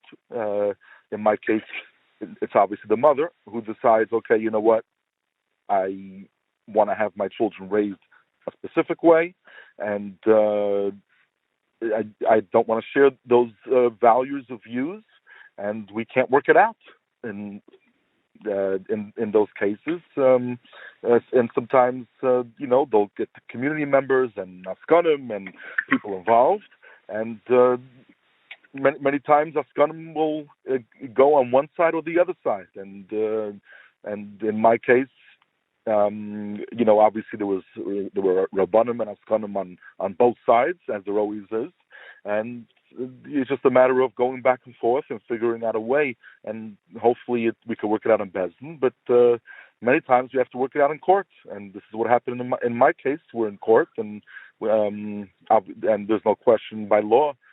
Law is going to be enforced, and there are strategic ways to work this out, and we're working it out. So, if I could ask, what if someone would call her and somebody would ask her again? You don't have to answer any of these questions if you don't feel comfortable. But if someone would call her and ask her what's the reason she's holding back the child, would she give a reason? It depends who asks her. If it's a Rav who calls her, she'll say, "Oh well, he's not as yeshivish as he's not as yeshivish, and I want to raise him in a certain with a certain frumkeit, and he's not living up to those standards, and it's going to influence the children." If someone on the outside of the community will ask her, she'll try to say, well, psychologically, it's not good for the children because they have different homes and there's different views, and it's not good for the children to, be exposed to that, to have one way. So it just depends how she wants to present her case. So. As a community, do you think the community is helping the spouse or the father or the mother who's alienated, or are they helping the person who is alienating? In your experience, what have you seen from the community? I believe 90% of the time, and usually the children are by the mother because naturally that's how it starts off. The children are young, so the status quo is usually by the mother, and the children are being raised there, living there. From my experience, a lady comes to a Rav and says A, B, C, D. I could say 90% of the time I've yet to find a Rav or an Askin say, you know what, here's a father who just sincerely wants to be in his child's life. Let me sit down with him. Let me hear exactly what is going on his side of the fence. I believe many times it's just the woman goes, cries to the teachers, rabbanim, rebbeim, schools, and they won't sit down and give the time of day to the father, as it should be. Not to say that sometimes there may be issues on the father's side, but maybe there are issues on the mother's side, and there has to be a conversation and a communication, which I believe usually the community will automatically, fall to the tears of a mother. That's just the nature. So you feel that there's a blame on the community, that when a wife comes and cries and says, I don't want my children going to the husband, they help her alienate? They will help her if sometimes they'll make a call or two, but I think, to see, is it true? Everything, because you can't take everything face value. It is a divorce, and everybody understands that. But with all those calls, yes, I believe at the end of the day, I wouldn't blame the community, but I will say there is that sense where a woman comes in and that's it. Like, take face value. Maybe there's other truths. Like a woman, for example, could come in and say, "Oh, well, he's taking his children." I'll give you one example. Since I'm remaining anonymous, I can give you a very clear example. So, in many cases, I'm sure everyone takes their children to a hotel for a Shabbos, over a weekend, a getaway, right? And take them to a hotel. Some yeshivish people will never do that. Go to a hotel on Shabbos. But probably most of Khal Yisrael goes to hotels, right? There's a minyan, there's kosher food, everything's kosher, right? They rent it out, whatever it is, right? So if a woman goes to a yeshivish rav and says, my husband, my ex-husband went to, the father's taking the kids to a hotel and is meeting, and there's a woman that came into the lobby and met the woman, and now nothing ever happened. There was everybody just schmoozes around. There's no. It's not like they saw him or her any real stories. But she can go and dramatize that, right? And then the other side goes and then the father is like, oh my, what did I do? I just did what everybody else does, So like, this happens all the time. Stories like these are happening, like this are happening all the time. And I believe the right attention has to be given to what is the facts, what is the truth, and not that one is true over the other. Just give it that attention. And I think a lot of community members and a lot of Askanim and a lot of Rabbanim are very overwhelmed. I don't think I know anyone who deals with this stuff that's not overwhelmed. They have thousands of cases, every one of them. So I don't blame them. Sometimes they just could be overlooked. But I think the tears of the mother will get these cases overlooked in the majority of time. I want to ask two important questions, and I'm going to do it a little out of order. The first question I want to ask is that there's a lot of men who hold back or are being told to hold back gittin when things aren't working for them with relationships with their children. Either it's full alienation or just the visitation schedule and custody is not the way they want. What's your opinion? What would you say to those men who are doing that, or those Rabbanim who are being the CI's people to tell them this is what you should do until, does it work? Does it help? What's your opinion? Well, first of all, it doesn't help. I never saw it help. Number one, it doesn't help. Number two, it not just it doesn't help, I think it's wrong. And it's not addressing the issue. Holding back a get, it's because you have power over her. It's just not the right way to deal with it. The right way to deal with it is deal with the issue. Deal with the issue on hand. You have an issue on hand. You have children. It's not going to make it any better. The best thing for the children is to try to work out in an amicable manner, to try to work it out. If it can't be worked out, you take it to Bais Din. If Bais Din can't, for whatever reason, you can't, agree on a Bais Din, or it's not working out on a Bais Din, then you go to court, and the court will address it, enforce it, and that's the way it's going to be. Holding back again is never going to help. If anything, if you ever end up in court, what will end up happening is the judge will frown on the person who is just holding back a get for in their mind. It's just for no reason. They know the situation with a get. They know it withholds a woman from moving on, and it's just it's a way of stringing her neck, and it's just wrong. It's the wrong approach. It will never help you. It will never help you in the long run. It will never help your children. It will never help your own life. I never saw personally someone hold back a get and get what they want. They usually don't get what they want, in the contrary. I'll share with you in my case what I'm doing. I can share with you honestly. What I'm doing is I found that in the community sometimes the way they'll help, the mother is by trying to get them some experts and some psychologists and involved behind the scenes and under the table and there's a lot of under the table stuff going on with psychologists.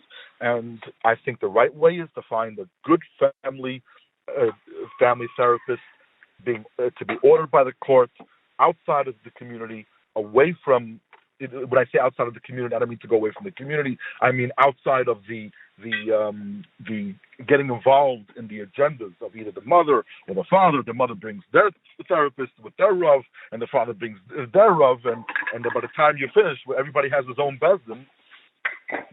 Basically, everybody's got their own show, and then you never get anything done. But if you can come to the court with a neutral party, neutral agency that's approved by the court. Every court has their agencies, mental health agencies that are approved by the court.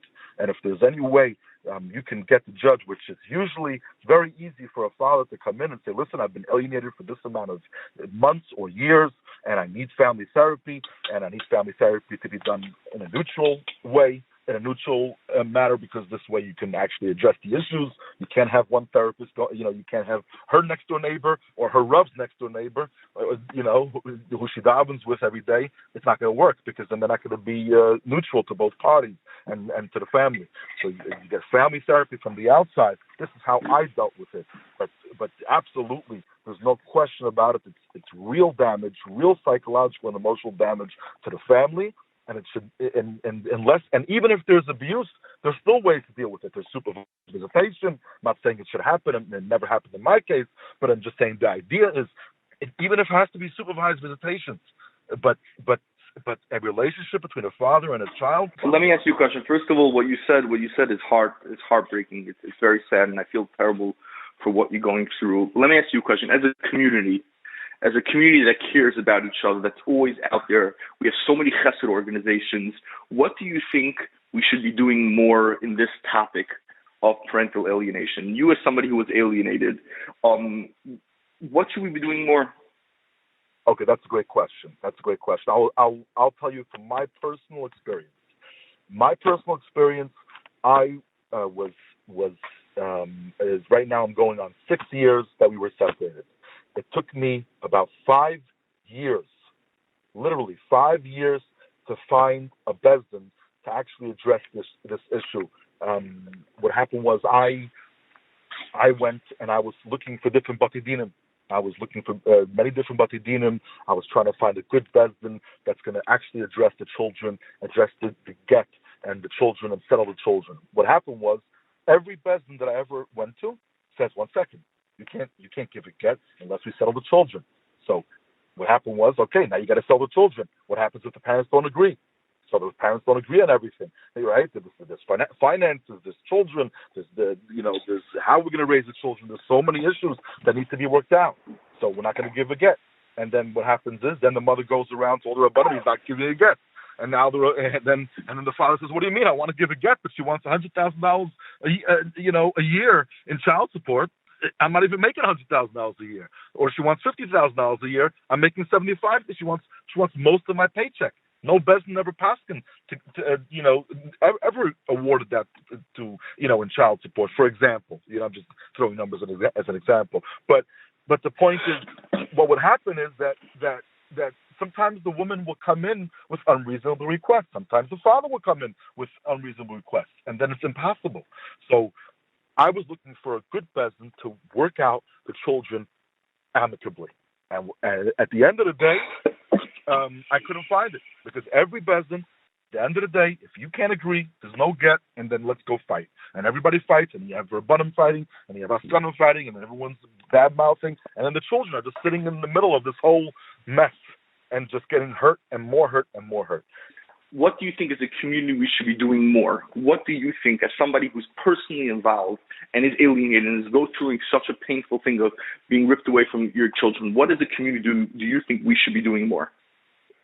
I think as a community, we should be working together, as opposed to working for everybody has their own opinions. And in other words, if we can all work together and the Rabbanim can actually see eye to eye, I think the majority of the problem is that there's so many different Bati Dinim, and everybody has their Mahalach, and everybody has their Shitas, and everybody has their way of settling the children. By the time you're done, by the time everybody finishes with their Rav and their Bais Din, nobody sees eye to eye. So it's not just the parents fighting; it's the Rabbanim are fighting, and everybody knows this. Rabbanim don't see eye to eye when it comes to the stuff, and every Bais Din's different. And then if I have Rabavi is my Bais Din, but of course she's not coming here because she has her rabbi telling her what to do, on her side of the field. So basically, as a community, what happens is everybody has their Rav in their ear telling them different things, and then we're not working as a community. And then so your mussar to the community is that we have to start working more ba'achdas, and we shouldn't allow that one side goes to one Rav, the other side goes to another Rav. Everyone feels what they're doing is okay because they have a Rav validating them. The Rabbanim, the Askanim should try working with much more ba'achdas, and even when they disagree, to try to see how we could settle it, because when the cases go to court, besides the tremendous Khil Hashem, and when I say Khil Hashem, I'm referring to, of course, Rashi and Parashat Mishpatim, who says there's a Khil Hashem, but I'm also referring to the regular Khil Hashem of Goyim seeing us fighting and Goyim seeing us seeing us not get along, which is also a tremendous Khil Hashem when we don't show the Kishachad B'Levachad in the Achdus. So you suggest that the Rabbanim have to figure out how to get together and how to figure out things together. I remember I had one of the Av Bais Dins from Yerushalayim come visit me in America in the Bais Din, the new city, which is next door to the courthouse, the Rockland County Courthouse. And I was in Israel. There's a law that you have to come to Bais Din. If Bais Din sends you a hazmana, you have to go to the Bais Din Rabbanot. If not, you can be thrown to jail in certain cases. And I asked him how he thinks from people go to court, and he says, in Muncie, maybe one a week. And I took him to the Rockland County Courthouse to the third floor, and I showed him how it was packed with frum Yidden, and he was shocked. And the judges, I know a lot of judges in Rockland County Court, and they're also shocked why we can't settle and why we can't figure it out. And everyone comes with their letter from their Rav. So you're saying that if Rabbanim would start working together and focusing on the children, that the children need both father and mother, you think that there will be less alienation? I will say it this way, Rabbi Khan. I'm going to say it this way in a very straightforward way, if I may. It's very simple. When us as a community, when us Yidden are going to court, it's not a father and a mother going to court with differences of opinion of how to raise the children and how to settle the children amicably. That's not what's going on. What's going on is it's the community going to court.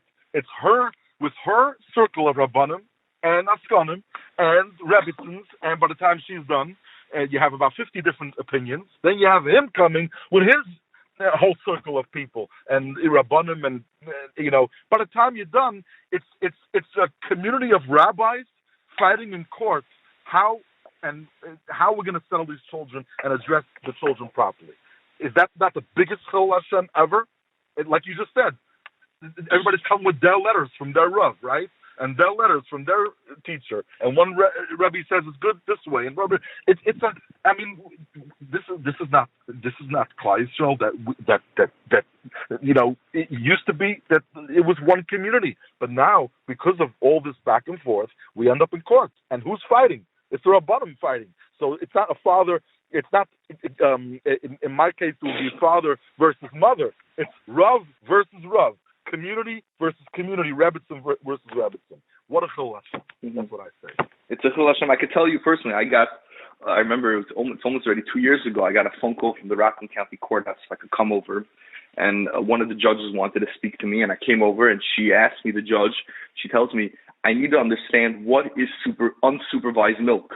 So I said, what do you mean what's unsupervised milk? She pulls out a letter that was written by a Rav in Muncie, writing to the judge, writing to the courthouse. Unsupervised milk? You said unsupervised milk, yeah. And it wrote to the courthouse, Dear Honorable Judge, the father is serving the children unsupervised milk, and therefore I think you should rule to take away the children from the father. So I'm sitting there by the judge, reading the letter, and I tell the judge, look, let me explain you. And I started explaining Khal Stam. First I have to give the facts, what unsupervised milk is, Khal Stam. Some people eat it.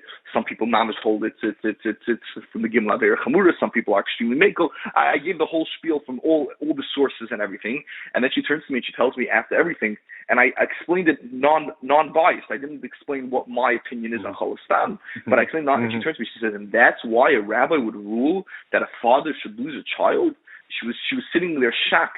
it was a Freya judge. She's a Jewish judge, a Reform judge, and she was just sitting there shocked that a father. She said, "Don't you guys believe that a father and mother should bring children into the world, and that's why you have so many children, and to grow them up, and it's part of the mitzvah?" And she was going on and on with her little ideas from that she had, and for Chol Stam, and I was embarrassed sitting there in the room. I could be for certain people, Chol Stam is part of the Gimel Aver Chavuris, but to take away a child and to figure it out, yes, it could be the father should not be serving the children Chol Stam. That's also insensitive, but we have to figure it out. And instead of going to the courthouse, which they do have final judgment on such a thing, like you said, I don't know if it's the biggest Chil Hashem, but it's a tremendous Chil. Rashi says it's a huge Chil Hashem, and you're saying that we have to be mechazik, we have to be mechazik in making a kiddush Hashem, and the Rabbanim have to start getting along, especially when the ramifications are that a child could go through a tremendous amount of trauma of losing a parent. Thank you so much for coming on the show and because again, I would repeat, a lot of people did not want to come on the show. They were scared, either like you said, for their family, or a lot of people were actually scared of that this is going to be used against them somehow. And many people did not want to come. Thanks for your bravery and sharing your very, very painful story. And I wish you a lot of atzlacha and siyata d'shmaya, that you should be able to reunite in the healthiest way with your children, that they should be able to grow up with both a father and both a mother. Thank you so much for coming on the show. Amen. Thank you very much. Thank you. Anytime. Thank you, Rabbi. Thank you, Khal. No problem. Bye-bye. We have the privilege to have on the show Rabbi Stern, who's a practicing attorney in Yerushalayim. He focuses mainly on family law, a special focus on difficult cases. Most of his cases he deals with is in the Bais Din. And Shalom Aleichem, Rabbi Tuvia, how are you? Very well. Aleichem Shalom. I'm happy to have this to be on the line with you. Okay. So, Rabbi Tuvia, we're going to jump straight into it. We're doing a show on parental alienation. And I know you personally, and I've seen you in action very often in Bais Din in Yerushalayim. And what's as a general? I'm going to ask you a general question. The listeners want to know, what do you think when someone brings up the topic parental alienation?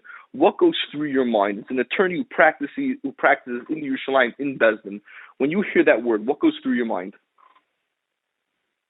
Okay, what comes usually in my mind first is personality disorders. And the reason I say that is that no matter what problems a parent has, whether it's the mother or the father, but to get it to a point where the child is unwilling to speak with a parent, is unwilling to connect with a parent, very often, and not all the time, there are always exceptions and there's always nuances in cases, but very often the problem lies with an unhealthy relationship between the alienating parent and the child, and generally that's a result of that parent having some kind of a personality disorder. That's my first sort of gut reaction. When you say parental alienation, my gut reaction is personality disorder. There are exceptions. There's also, the parent that's alienated. There's usually certain personality traits that the alienated parent has, okay? But the alienating parent, the parent that is creating the alienation, undoubtedly is personality disordered. And I'm saying this as a very, very broad statement, but it's a useful sort of rule to have, because it sort of changes your as an attorney, when you're running the case, it changes your approach to the case once you have that in mind. Once you're aware that you're not dealing with a person that, why can't it just be reasonable? And with personality disorders, there's no question of reason. There's no reasoning. It's just that we're in a different ballgame. It's a different way of handling the case. Interesting. I want to get back to that, but before we get back to that, I want to ask another question. People say, that the courts, they're favorable for men, they're favorable for ladies, the Bais Din's on the man's side, the Bais Din's on the lady's side. Everyone has their opinion, and you read even in books that come out, in articles, and in the newspaper, and especially when you hear different interviews, everyone has their opinion. What's your opinion? Is any of this true? Does Bais Din or court take a stand on this? What's their focus? Could you clarify to the audience what is going on behind the scenes in Bais Din and in courts with regards to child custody and child visitation and parental alienation? I'll introduce what I'm about to say with the general observation that I'm talking about what goes on in Eretz Yisrael. I'm very much familiar with what happens in America. I'm involved with many cases in America, but I want to specifically give my input, what I have to say, the way things work here in Eretz Yisrael, where the Bais Din are official government bodies, right? They're not like in America where they are volunteer. In America, you have to both agree to go to a Bais Din. You can't be forced to go to a Bais Din, unless maybe if you signed a pre or post-nup, you might have to go to that Bais Din, but in general, you don't have to. In Eretz Yisrael, we're talking about government-run Bais Din. And in Eretz Yisrael, there's no question that there is there's sort of an inherent legal preference to the mother, just largely for the fact that there's a law. The main law here dealing with that discusses, among other things, child custody, says clearly that until age 6, a child has to be in the custody of the mother, absent very extreme reasons, and the Supreme Court here has stated that those reasons have to be very extreme. Put that fact together with the general idea that we don't want to separate kids. We don't want to take if there's 3 kids, 4 kids, 5 kids, and a few of them or one of them is under the age of 6, we don't like to separate siblings. So that essentially gives an automatic preference to the mother in the custody case, and makes it much easier for, if there's a case of an alienating parent, makes it much easier for a mother to alienate. That's one factor that definitely creates a sort of, a bias in terms of mothers in the system. And again, in Eretz Yisrael, I'm speaking about what goes on over here. Another factor also is that much of the alienation is successful by simply physically separating the parent from the child. That is done either by moving with the child illegally, in other words, without a court order, right, or through separating the parent from the child through some kind of protection order, a restraining order, protection order, whatever kind of order. It's going to be something in that type of court order or police order, and those are much easier to get if you're a mother asking for them than a father asking for them. I mean, I've had, from personal experience, cases of mothers that were physically violent with children that you couldn't get a protection order. The police weren't interested in giving it. They weren't, and I'm not talking about allegations. I'm talking about with physical evidence. Whereas with a father, it's enough to have an allegation. So if you ask me, is the system biased or whatever, in Eretz Yisrael, both the court and the Bais Din, definitely there is much easier for a mother to alienate a child than a father to alienate a child. However, and this is a very big however, that is true for younger children, where you can easily separate a parent from a child with a court order. Dafka, when you get to older kids and teenage kids, that game doesn't always work, and very often it backfires. And even in cases where actually there might even have been a justification to separate a parent from a child, let's say if there was physical violence or some kind of emotional abuse, it can actually work as a boomerang against the parent that's trying to protect the kid. So there, you asked about preference, where does the alienation come and which way the system is stacked. Dafka, with older kids, it can go the other way. It can actually go the other way because the sort of, again, we don't have, I said, there's a legal preference for, younger children with the mother, that doesn't exist. And then when it comes to older kids, the type of sort of, easy court remedies you can get, that would work with a little kid, with a 5-year-old kid, you say, you can't see your father. A 15-year-old kid who's told he can't see his father, it might not work. Maybe there'll be such a court order, but the police are going to have a very hard time enforcing such an order with a kid who has feet and is dependent. And we all know to go tell a teenager to do anything, they're not going to listen. So let me ask you a question. In general, In what cases? Have you witnessed cases in Bais Din, specifically in Bais Din, and in Eretz Yisrael, which you have firsthand experience, but also in America, what you heard, where Bais Din has ever told a parent not to have a relationship with a child, that Bais Din did as a psak that they felt it's best interest of the child not to have a relationship with one of the parents. Have you ever witnessed such a case? I've never seen them say that. But what I have seen them say is that we don't have the ability to help the parent that has been alienated. And that is functionally the same as that. So, you don't have to say we don't allow you to have sex with your kids. But when you don't actively involve yourself as a dayan in stopping the alienation, then essentially it's the same thing. It boils down to the same. So what in Eretz Yisrael? Let's first start in Eretz Yisrael. In Eretz Yisrael, what would be something that you would expect from a dayan to do? Share with us a small story, a very small story of where someone was alienating a child, and you expected the dayan to do something to take action. The Bais Din should have been more forthcoming, and they weren't. And you were disappointed. What would be such an example, such a case? So I'll give an example. How about we give examples where they were successful or they were not successful? Let's say we'll start with the bad case where they were not successful. So a case where a child is actually interested in being with the father, but is afraid to say it because the mother is going to threaten the child, either with physical punishments or manipulation.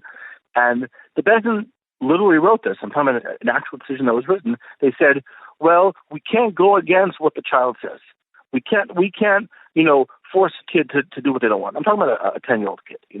Obviously that would be true for an older teenager. But a 10-year-old child, you can force them to go somewhere. They're at an age where you can still force them. So that was a case where they simply didn't do anything. They had the ability to do it. They could have put a fine, a knas on the mother. They could have given the court order to transfer custody to the father.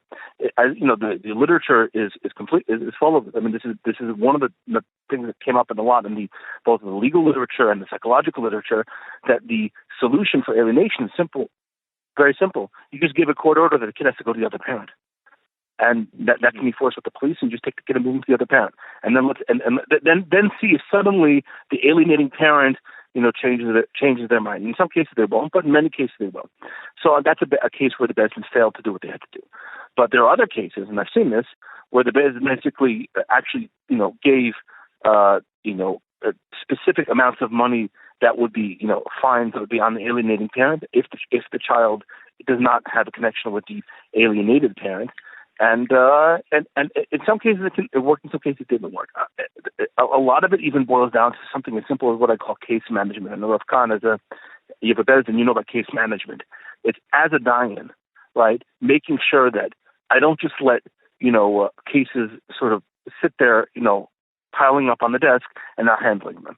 And I've had cases of alienation. The alienation was almost solely not a result of even bad decisions or even the dayanim, giving up or just raising their hands and saying that they can't help, but actually simply because that ulam, that set of dayanim, was not their case docket was not managed properly, and a lot of time it wasn't even the dayanim's job. It was the safar, the dayana, or the secretary, or whatever, but they weren't managing the case properly to be on top of the case, make sure that when the alienated parent filed a motion to for a sanction or a motion to get the case moving, that they did something, they gave a decision, and that can happen. The inactivity, very often the inactivity can contribute to the alienation, and that's a sort of a systemic problem in a lot of the Vaad Din and the courts. I've noticed the simple case management issue. Very interesting. Let me ask a question, but I want to try to focus a little bit on more America, which I think most of the listeners are from Chutz La'aretz. What would you say is the main cause of alienation happening in America? Who's causing it? Who do people need to know that if they're going to be listening and following that person's advice, they're going to end up harming their kids? We had a psychologist on the phone who explained the harm and the problems, how a child grows up who has been alienated from a parent. Who would you say is the biggest cause for alienation? Okay, so there's I would say two general kinds. There's the kind, as I said, like there's a personality disordered spouse, parent that is just it looks at the child as an object. It has no capacity to understand that the other parent's role is important, etc. That's one type. There's another kind where the parents, and the parents of the grandparents are the ones who have a certain perception of how their grandchild should be raised, and that can also create a certain scenario of alienation. I've seen this many scenarios. This is especially so where, let's say, you have the grandparent is one level of religious observance, and their ex-son-in-law or daughter-in-law is not the exact level that they want them to be at. and they basically label their ex-daughter or son-in-law with a certain labels being not frum or whatever label they're going to stick on them, and then they use that as an excuse to justify some amount of alienation. Now, listen, in some cases, it could be that the parent is trying to make the kid not religious, and then that's a whole separate question of how you deal with a case like that. But in many cases, it's not a question of being frum or not frum. It's more of a question of not being the level that you wanted. That you were looking for a certain type of religious level, and it's sort of not there. I find probably, if I could say, just giving it just sort of back of the envelope type of estimate, percentage-wise where that happens, it probably happens much more in the Hasidic world, that type of alienation. And you'll see that a lot more in sort of the Hasidic world, especially where Kehila can make a difference, where, even, you can have, even within one group, you might have rival groups, and that can become the source of alienation. And we all agree that alienation is as a general rule is a terrible thing, and a child needs both parents for many different reasons, which we're not going to elaborate on now. We're not going to be married on now. But I want to ask you as an attorney who's practicing and dealing with extremely complicated cases, dealing with dayanim, and you know what's going on in America a lot also. We have a responsibility to protect the children. Our job is to mechanech the children that are growing up. They're the future of Khal Yisrael. And when we see alienation, it for sure causes damage to the child. As a community, what is our responsibility when we see something going on wrong and there's unjust alienation going on? What do you believe in? If you would have to give a mussar shmuz to the community, you have a big audience now. What do you think the community's responsibility should be when they see alienation going on? And what is not being done? Why are things not being done? So here's the problem. This is the kind of problem you cannot solve. It's almost impossible, like let's say as a bystander, to solve in the specific instance. It has to be solved communally. I think, you talk about what do we do as a community? That's the answer. It has to be solved communally. That means it has to be solved through better processes in Bais Din, through, more rigorous, more, as I said, more intense involvement on the part of Bais Din in these cases. So I think that's sort of, you talk, well, what can we do? We can push for having, as I mentioned earlier on, some kind of prenup and postnup where the parties agree to go to a Bais Din. So instead of wasting for a year or two fighting which Bais Din you're going to go to, okay, and that's when the alienation happens, right? The mother takes the kid. A classic example: the mother takes the kid to a different city, okay, and they're fighting for a year and a half, 2 years, just to decide which Bais Din is going to hear it, and then in the end they end up going to court, okay. And by the time they get to court 2 years later, they're already the child already hasn't spoken to the father for 2 years, doesn't want to speak with the father. So the answer is to have some kind of binding, force to force people that. To go to to settle on a Bais Din, not to be able to schlep at those things. That's very helpful. Stronger Bais Din, I think stronger. Stronger Bais Din. Whether communal pressure against alienators would help, I don't know. The jury's out on that. They try that a lot with women who are not getting a get, like use communal pressure, and I'm still not sure if that's the most effective way in cases to make it happen. The other problem of putting communal pressure on alienators is it's a very sensitive topic, and it's a very difficult case that, until you know the process, until so you hear a case where, I think of a case right now that I was involved with, and the father complains he can't see the kids. He forgot to mention that there was a certain amount of serious abuse going on with the kids, and but he goes around, playing the victim that, the mother won't let him see the kids, and that's not the Khal the case. Mother was actually willing to have it, but he refused to participate in any kind of therapeutic sort of setup to make that happen. So those cases on an individual level are so hard to handle. You can't, once it's in that track of alienation, it's very hard to you as a bystander to do anything. There's things an attorney can do. There's things that the friends of the person can do, maybe to encourage them to stick with it and to fight it out and to go to attorney, go to Bais Din, etc. But on a communal level, very hard. Definitely, as you said, more awareness, more about, people always talking about divorce. They think a gun is a gun is a gun. They think women not getting the get. Okay, that is a problem, and definitely in America more than Eretz Yisrael. In Eretz Yisrael, as we know, the problem is men are not getting beaten, not women. Like the men are the agunim, not the women in Eretz Yisrael. But in America, it's definitely true. There's plenty of cases, tons and tons of women that are just languishing with these cases going out. But people don't talk about the alienation, and I think they don't even see it. I think they see a father doesn't have any contact with the children, and they don't think about that. It doesn't so definitely talking about it could help, but it's not going to help. The talking itself won't help until some kind of system is set up that people are going to Bais Din, that people are connected, but that we know, again, binding. There's got to be binding. And I think and even those Bais Din, they have to have case management. As I said, they have to know how to handle forensics, encouraging the use of forensic evaluations. I'm a big fan of them. I'm a big fan of sending people to clinical psychologists to do personality testing and for psychologists to get involved. A lot of that, people awareness that will help. But again, I think as a committee, just encourage people to go to Bais Din and to stick with them, and not to play jurisdictional games. I think when I mean to play which where the case will be adjudicated. I think that's the kind of thing that can really get things sort of go to chip away at the problem. Amazing. Yasher Koyach Reb Tuvia for all the information you gave. You gave us a lot of information what needs to be done to rectify this issue. And of course, the first thing, like you mentioned, there needs to be a tremendous amount of awareness. It needs to be spoken about. Shkoyach for coming on the show, and I wish you a lot of hatzlacha. No, it's my pleasure. Thank you. Okay. Hatzlacha.